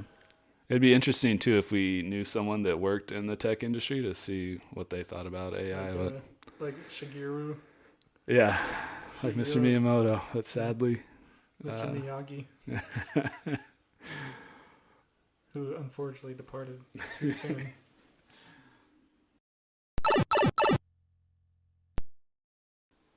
So Dill, did you watch Game of the Year awards last year for 2022? I did not. Do you know what won Game of the Year? No.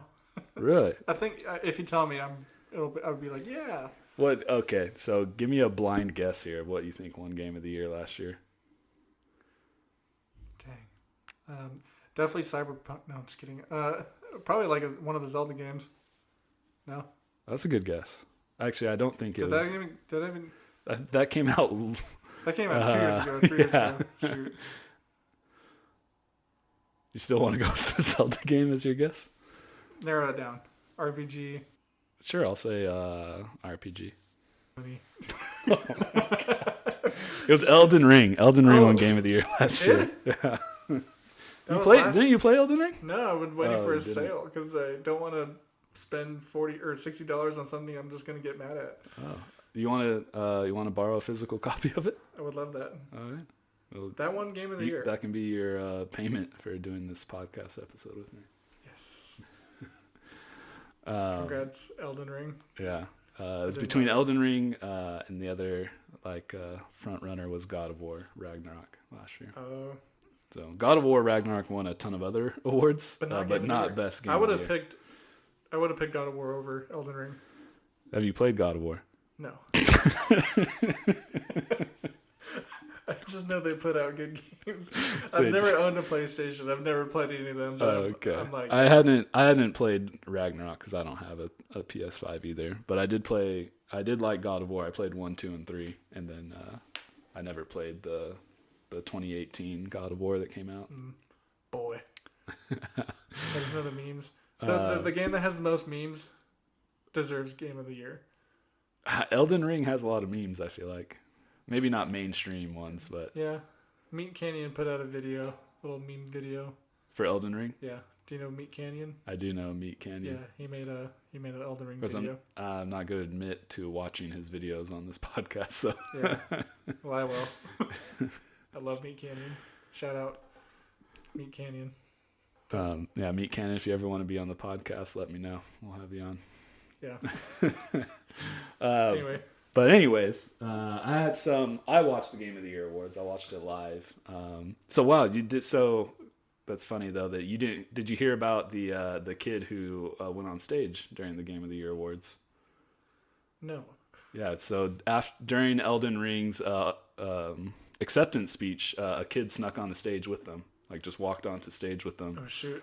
Yeah, and after he waited for all of them to finish speaking, and then he walked up to the microphone. Polite. Yeah, and he claimed that Bill Clinton was his rabbi, and he would like to nominate him for. I can't even remember. He said something crazy, but anyway, so this little kid, he was like I don't remember how old he was. He's like a teenager. But now he's like gone viral on like TikTok and stuff. I guess he makes a bunch of just meme videos and just kind of like a edgy, angsty teenage kid. Sounds about right. But he talks in like a fake, like Eastern European accent and just claims just Jesus like Christ. crazy conspiracy theory stuff and tinfoil hat stuff. Yeah. Should have done maybe a little bit more research on him. But anyways, he bombed their acceptance speech and. Wow. Yeah, it was pretty crazy because luckily he didn't like really do anything, but didn't really bomb anybody. Yeah, but it was crazy that he just was able to kind of walk on stage. Yeah, that's nuts. Huh. He didn't look out of place until they're standing up there, and then you could definitely tell something was off with them because. Yeah, for one, the awkward like shoulder hunch probably. Yeah. Just. I know. But yeah, thankfully he didn't do anything actually dangerous. But yeah, it could have been really bad if he was up there for another reason. Wow. But so yeah, that happened at the last year's Game Awards. But anyways, I brought it up because I have some predictions what I think are going to be nominated for Best Game of the Year this year, and we're still early in the year. And I don't know if all these games are going to come out this year or not, but they're ones that are confirmed to come out this year. And you never know, like Hi-Fi Rush, we might get some more shadow drops of just random games that just come out of nowhere. I think my list is pretty tame. I don't think my predictions anyone's going to think is like outlandish or hot take. Safe choices. Pretty safe choices, I think, maybe except for like one.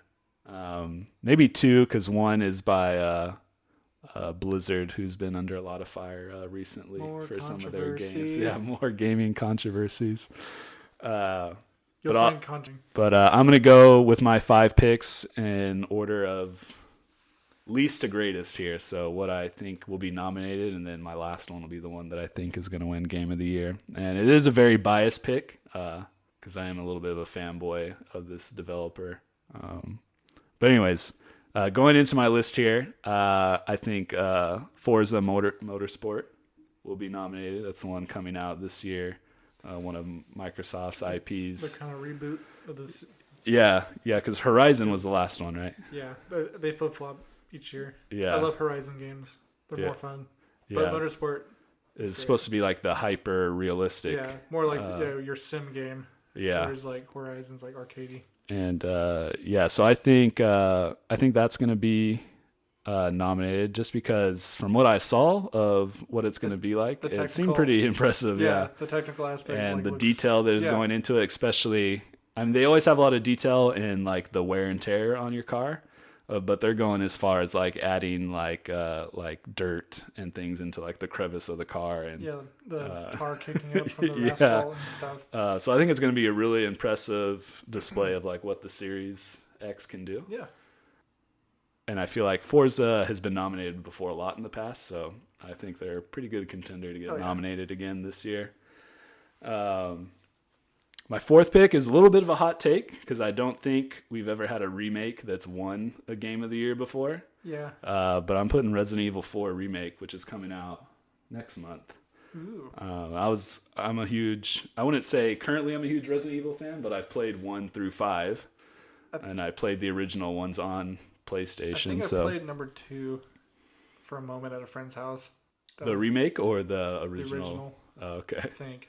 Yeah, the original ones on PlayStation are a lot of fun. Yeah, and that's like kind of like they have like cameras like set up in the rooms and like you kind of watch the character walk through. Yeah, fixed camera angles. Yeah. And that was like a lot of survival horror games of that generation. Yeah. Just use those fixed camera angles.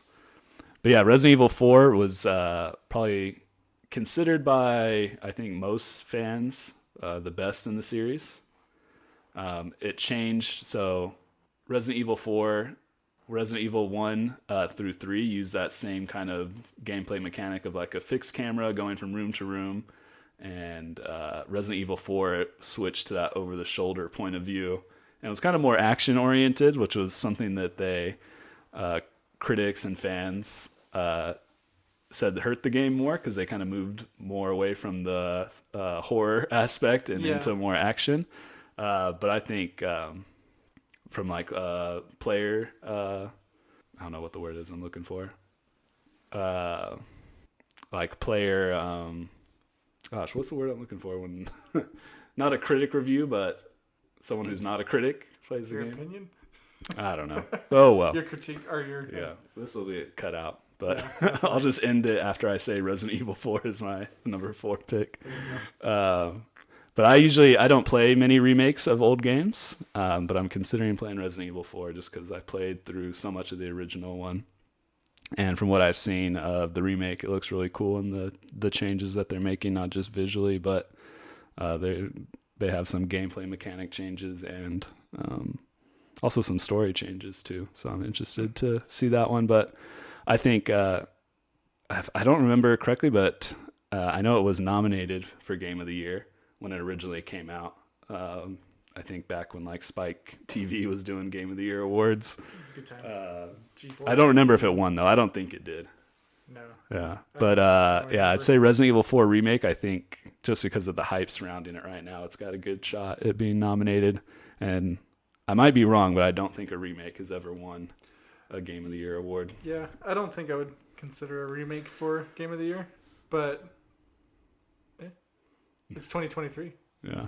Did you play Dead Space Remake? I have not. No. And Did you play the original Dead Space? I have, and I loved it. Yeah. It was a good game.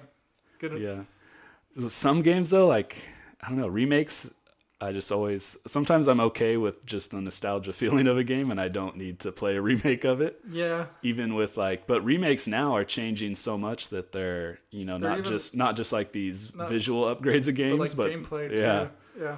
Like I remember with Dead Space, one of the changes they made was the ship now was completely open to you. Whereas this one? In the remake. Whereas before it was... You couldn't backtrack? Yeah, you couldn't backtrack. It played through in like segments and levels. But now the ship's just completely open. Did not know and that. You have to traverse it. Yeah. So that's cool with remakes that they kind of, change these kind of core mechanics to the game that make them better. My next pick would be Diablo 4. And this one I think has a little bit of a hot take because just under how Blizzard's been under fire recently for their Diablo Immortal. And kind of the cash grab that was. Yeah. And with Overwatch 2 as well. Overwatch 2 just a lot of things Blizzard has done lately has left a bad taste in people's mouths. Yeah, just blatant. Yeah. And so, but I'm really hyped about Diablo 4. I mean, Diablo 3.5. Diablo 2, I mean, is considered one of like the greatest action RPG games of all time. So I think if it seems like from what I've seen of the gameplay of Diablo 4 that they tried to do things that they did in Diablo 2. Mm-hmm. And so it's almost like this is what Diablo 3 should have been. Yeah. And Diablo 3 was, the launch was really bad, but they did improve the game pretty greatly. But I loved Diablo 2, but could never really get into Diablo 3 because of the changes they made to like character customization and skill trees and things like that. My biggest complaint with like the Diablo series with Immortal and Diablo 3 was just how there's not a whole lot of variety in the characters anymore. It was all just every character progressed the same way as far as unlocking skills, and then it was just about what gear you had that made you different. Whereas earlier Diablo games was about like you could choose different skill paths and then also stats. Like you'd be able to allocate points into different stats. So there's a lot more customization in builds, and that's what I'm hoping we see in Diablo 4. But I feel like it's going to be a mixture of kind of what they did in Diablo 3 and Immortal. But hopefully they carry over some things from Diablo 2 into it. And then at number 3, I'm going with Final Fantasy 16 on the PS5. I've never played a Final Fantasy game. That's all right. There's 16 of them? Yeah.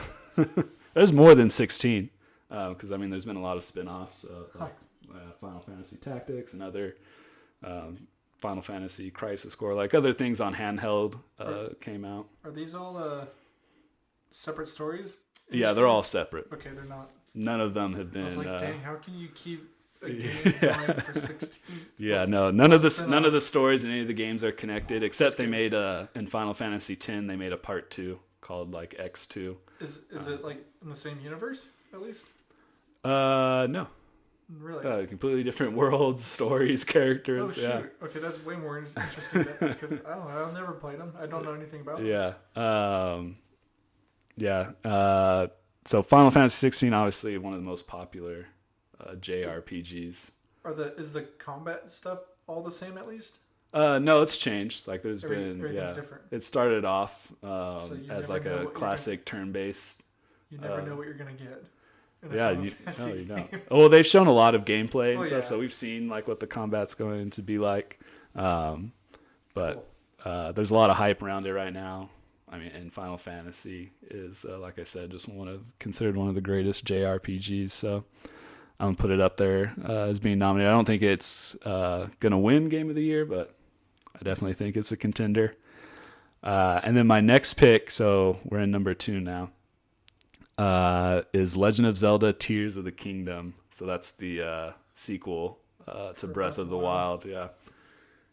What's interesting about Tears of the Kingdom is the other 2 powerhouses, Microsoft and Sony, have moved on to their next gen systems, whereas the Switch is still on theirs. So it's been like what, 5 years? I don't remember the exact date the Switch came out, but yeah, it's been I think it's been 5 or 6 years. Runs the same hardware. So yeah, it runs the same hardware. It's going to have the same capabilities as Breath of the Wild. But Breath of the Wild obviously was a major success. And 2017 was the launch of the Switch. Okay, so it's been 6 years. Yeah, math's hard. Yeah. I wish I had a friend who was really good at math and numbers that we could have on to help us out. But yeah, so On who So Tears of the Kingdom, that'd be my number 2 pick, and I think it's got a good shot at winning. Yeah, I think that one here has the strongest potential to win. Yeah, but I didn't play Breath of the Wild either, so this is also just off of my opinions that I've heard of it and read about it, because I don't have a Switch. These are my choices based on other people's opinions.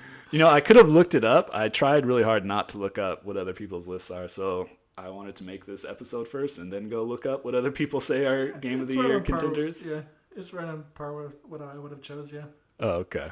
So, because I could be based on other people's I could opinions, be completely based just on your off opinion. base. This is what I would pick. So that'd be number 2 pick, and then my number 1 pick, what I think is going to win Game of the Year this year, is Starfield. Yeah, absolutely. Another strong Bethesda game coming out. I mean, Bethesda has the track record, multiple Game of the Year awards for their titles. But like I said earlier, I'm a little bit biased because I'm a really big fan of Bethesda and their games and the Elder Scrolls series. So I'm definitely a little bit of a fanboy when it comes to their games. But I just think with the success this developer's had, and I know they've become a little bit of a meme over the last since Skyrim. How many times can they release? So Skyrim? the last 10, how many times? 10 years, Tom yeah. Howard, please. They've become a little bit of a meme, but and they're also known for releasing these buggy games every time. It's a staple of. But it's really because they're making these massive games that there's no way. Yeah, I get it. To foolproof them from these bugs. And it seems like a lot when we play them. There's oh my gosh, there's these. This giant made me fly to the moon. Yeah. But it's those little things that should have been, ironed out. I think, the bigger ones, like the flying to space. Mm-hmm. But you can't squash them all. I get it. It's fine. Yeah. But Starfield. But yeah, so that's my number 1 pick if it releases this year. So last episode we talked about predictions for if Starfield is going to release, and I still think it is. I kind of think now it's going to come kind of late this year, probably during the holiday season.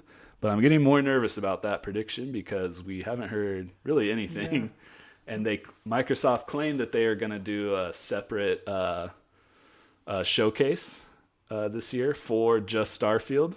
And they haven't even announced when that's going to be. And we're only 2 months into 2023, so I guess it's not that far into the year, but it's getting a little concerning now. They showed their gameplay trailer last year, sometime in the summer, I think. Mm-hmm. Was it about then? Whatever the case, I actually wasn't that impressed. Yeah, that summer showcase they did, was a little lackluster. Yeah, for the one thing that still sticks out in my mind is they had those little alien creatures walking across the ground. Yeah. In front of the player, but as it was moving about the ground, it was so jaggy. it wasn't smooth walking it back the hill. It would there's only 6 positions that creature can be, and it was up super jaggy and just immersion breaking to me. Yeah, well, it was very rocky terrain. It's just the fanboy in me defending. Well, and that's what it is, though. It's you can only make it a terrain so smooth, that a model can walk on. Mm-hmm. But I'd expect it to be a little bit smoother than it was. Yeah. But that's so early. That's early development. So I'm not holding it against the game right now. Just something I noticed. Yeah, and the things what they have released that is going to be featured in the game have been pretty crazy. They've claimed thousands of planets and kind of this big open solar system to explore, and they've. Oh, go ahead. How can you fill the worlds with anything meaningful? You have all these. Yeah. I'm pretty sure they're procedural or whatever maybe, but it's gonna be so. I'm not saying it is going, but from the gameplay or the trailers that they put out, the showcases, it just seems so void of anything interesting.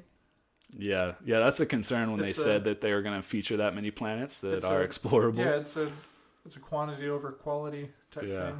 I'm sure that each planet is going to have some things to do, but to say you can roam the whole planet, it's going to be there's nothing to do. Yeah. But But yeah, I'm really hyped for Starfield, and from what I've seen of it, and yeah, I still believe if it comes out this year, that it's going to be Game of the Year. So those are my predictions for Game of the Year 2023. If I were to pick one, it's going to be Hogwarts, for sure. Really? It's going to be between Starfield and Hogwarts in my book. Oh, wow. Yeah. All right. I'm actually putting it up that high. There we go. All right. Unexpected Dillon's from you. prediction for 2023 Hogwarts. Hogwarts. You heard it here first, Yep. folks. You heard it here, J.K. Rowling. Yep. We'll see. You're going to make even more money. But,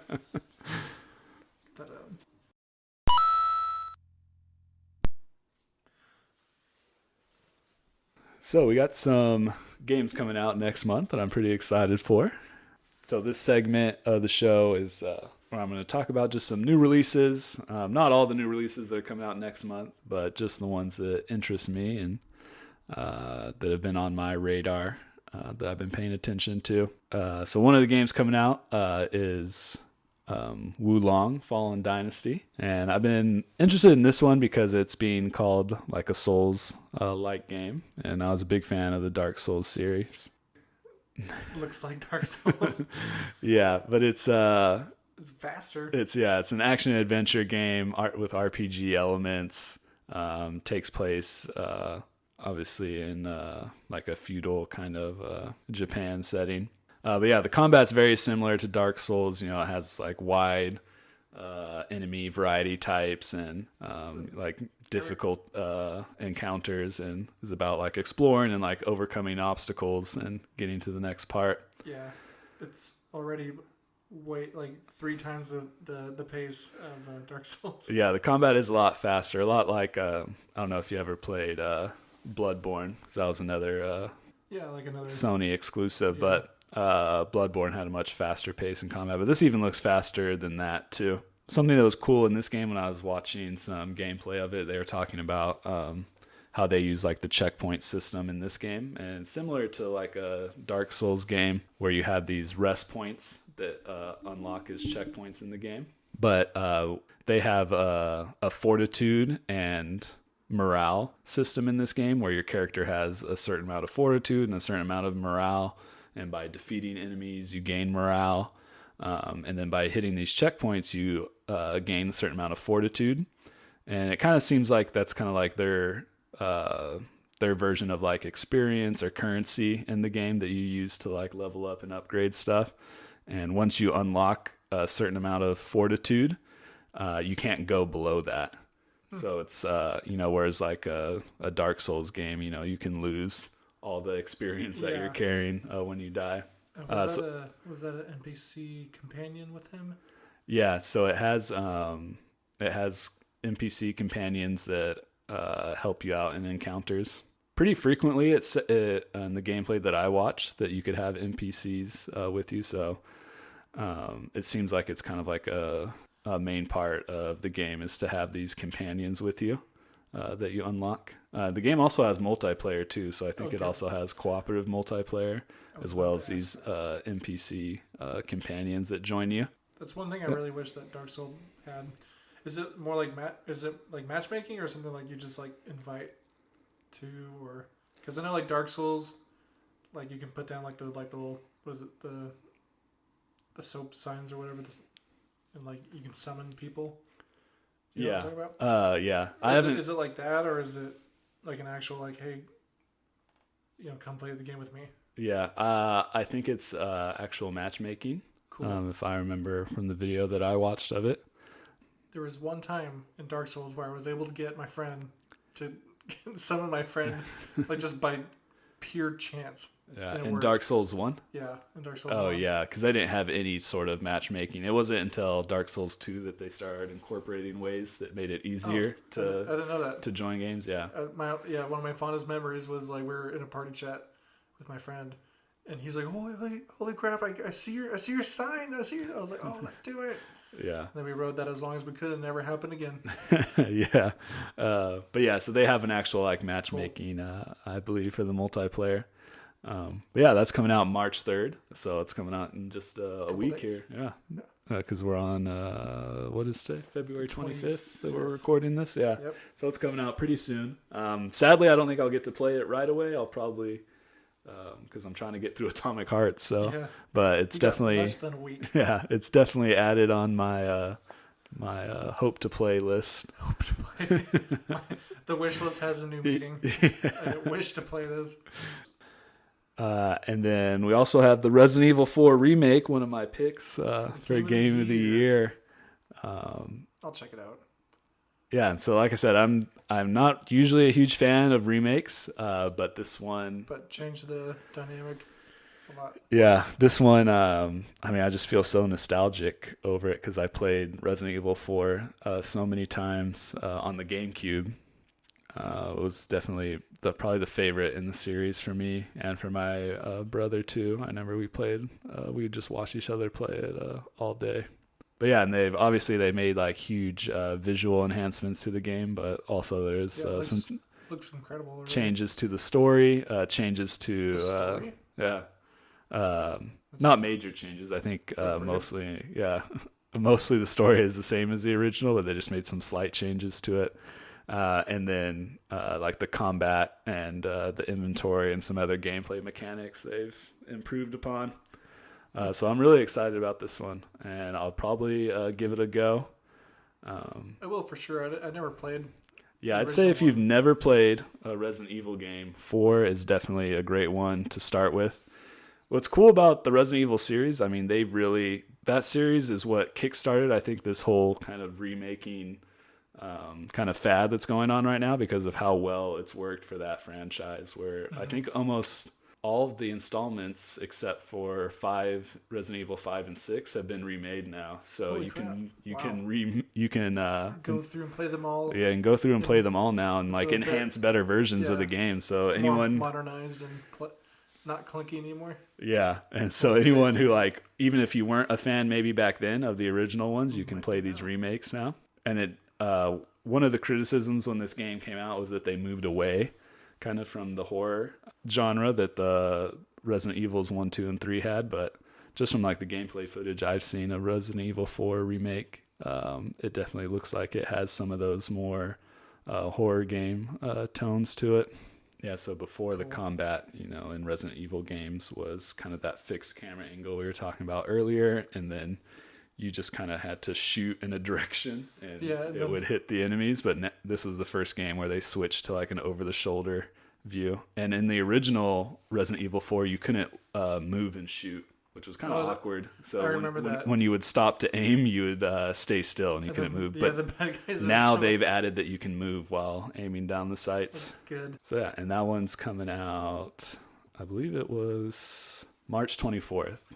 That one's coming out, so the end of March. So I might get a chance to finish Atomic Hearts by the time that it releases. And then the last game that I was interested in was one that was shown off at the 2022 Game Awards. It was Crime Boss Rockay City. And they announced it by having they have a ton of like famous actors like voicing characters and modeled after characters in this game, and it was Michael I'm trying to think what his name is. Michael, I believe Medson is how it's pronounced. I gotta look it up now because it's gonna bother me. But from Reservoir Dogs, Michael Madsen from Reservoir Dogs. So at the 2022 Game Awards, he came out on stage and did the reveal trailer for this game.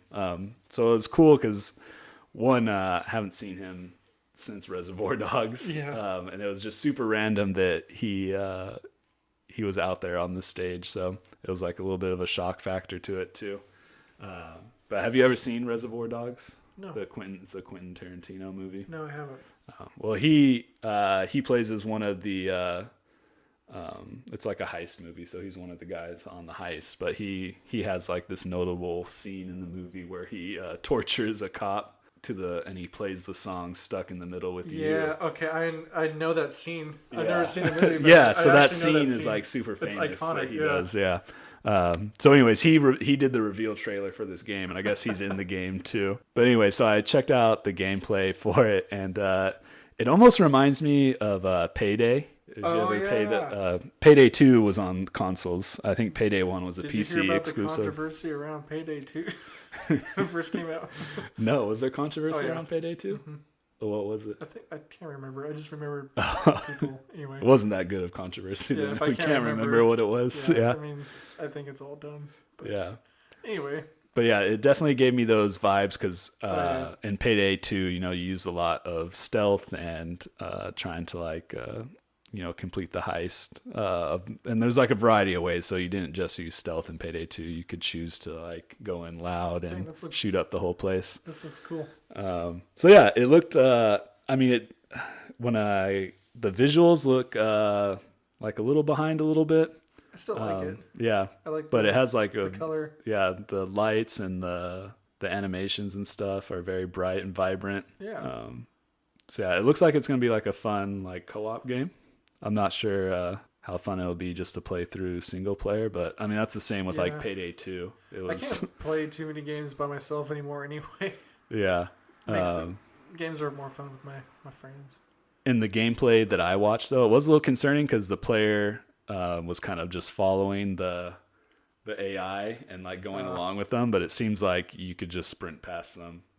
Obviously the person doing the demo was trying to make it look a little more cinematic and stylish, but it seems like you could just run through everything, just kind of speed run the level.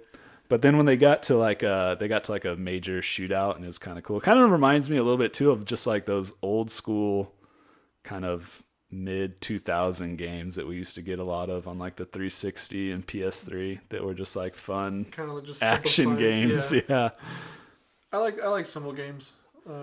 Yeah, and it was so they had a shootout, and then they also had like a slow motion mechanic, and they were firing, and it reminded me a lot too of the Fear games, where Fear would go into that slow-mo mode where you'd fire and you'd see like the gun smoke and all the everything, all the papers and stuff flying. And I do have those games physically. Oh, the Fear ones? Yeah, those were really all cool. Super innovative games when they came out. But they aged. Yeah. Yeah, don't look as good now, but I remember playing the first Fear on 360, like renting it and playing it. Yeah. And being just like blown away by the physics and the visuals of the game. Mm-hmm. Yeah, so it was giving me those vibes too. So yeah, I'm not sure if I'll play this one, but it definitely was interesting. And just the cast was also super interesting that they had. Because like I said, they had Michael Madsen, but they also had some other big actors in it. Yeah, as far as like the gameplay, it looks pretty basic. Yeah. Like the idea is not anything new. Yeah, it looks like just... but, I mean, that doesn't mean these games are not fun. Yeah. I mean, like I said, sometimes just a simple game goes a long way. Goes a long way, yeah. Especially when you play with other people. I mean, that's true of like any multiplayer games. Usually fun when you play with more people than by yourself. A quick shout out to a fun, simple game that's multiplayer based is Chivalry.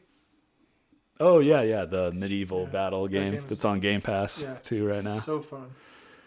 Also, it has like a Call of Duty last stand kind of thing, where you go down with your handgun drawn. I'm about it. Looks fun. Yeah. So yeah, that's Rockay City.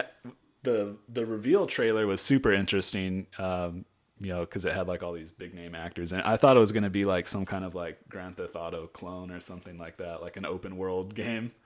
But yeah, I'm about it. It looks fun. Yeah, it's like a co-op first person heist game. But yeah, I haven't seen them do too much else other than shoot people in the heist, so I don't know how complicated these mechanics are in the heist. It seems like it's just clearing out waves of enemies. Yeah, hopefully they're just trying to make it seem, action packed. Yeah. Oh, cool. I would have never heard of this without this podcast. Hey, that's the goal, Yeah. Any releases that you're looking forward to next month? Nothing's been on my radar. The Kerbal Space Program 2 came out, or the early access came out, yesterday, 2 days ago. That's really the only thing I was looking forward to, and I need to find a way to play it because I don't have a PC. Let's see. Yeah, no, nothing on my radar. Not on my head. No. Well, Kerbal Space Program can't be too high end. I feel like with a. I've heard it's wrecking people's high end. Oh really? Computers, yeah. Oh wow. PCs. Right, never mind then. All right, it's time for 20 questions, video game character edition. Are you familiar with 20 questions, Dylan? I am. All right, so this is just the game 20 questions. You ask a yes or no question, and I give you an answer that's either yes, no, or I don't know. Or if I feel like I need to, I might be a little bit more specific if I think a question might confuse you. But I'm going to try my best to answer yes or no to all your questions. And I tried to pick a character that I think you would get. So I do try and, because No curveballs. yeah, I try not to give some that are too out there, but this character might be a little bit challenging still. I'm going to try my best. All right, I wish you the best of luck. Give it the old college try. Yeah, and whenever you're ready, you can go ahead and ask your first question. Okay. Is this character in a first-person shooter? No. Is this person in a RPG game? Depends on what you mean as RPG. Fantasy. No, not. I think not in the sense that you're talking about. No. Okay. Shoot. So no first person. Is this character a solid color?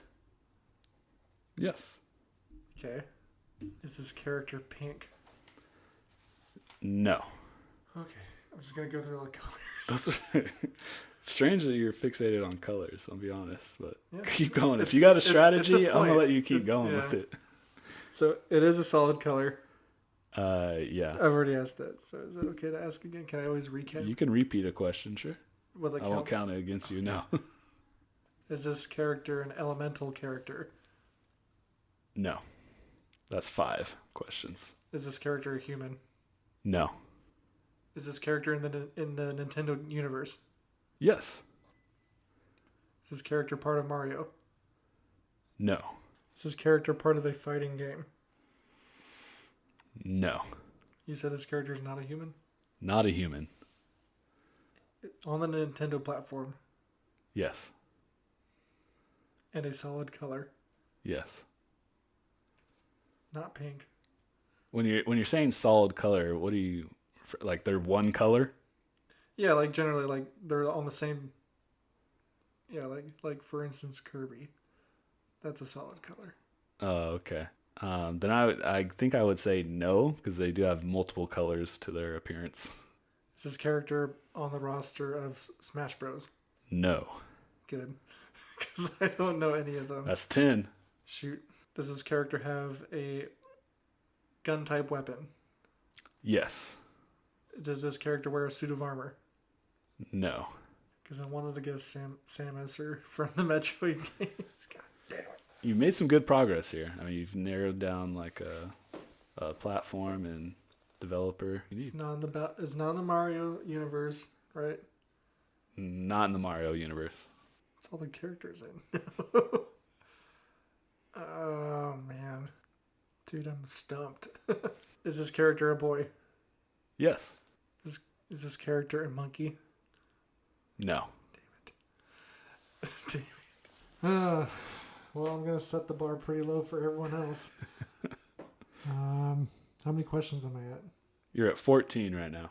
So this next question will be 15 that you ask. A pivotal question. Yeah.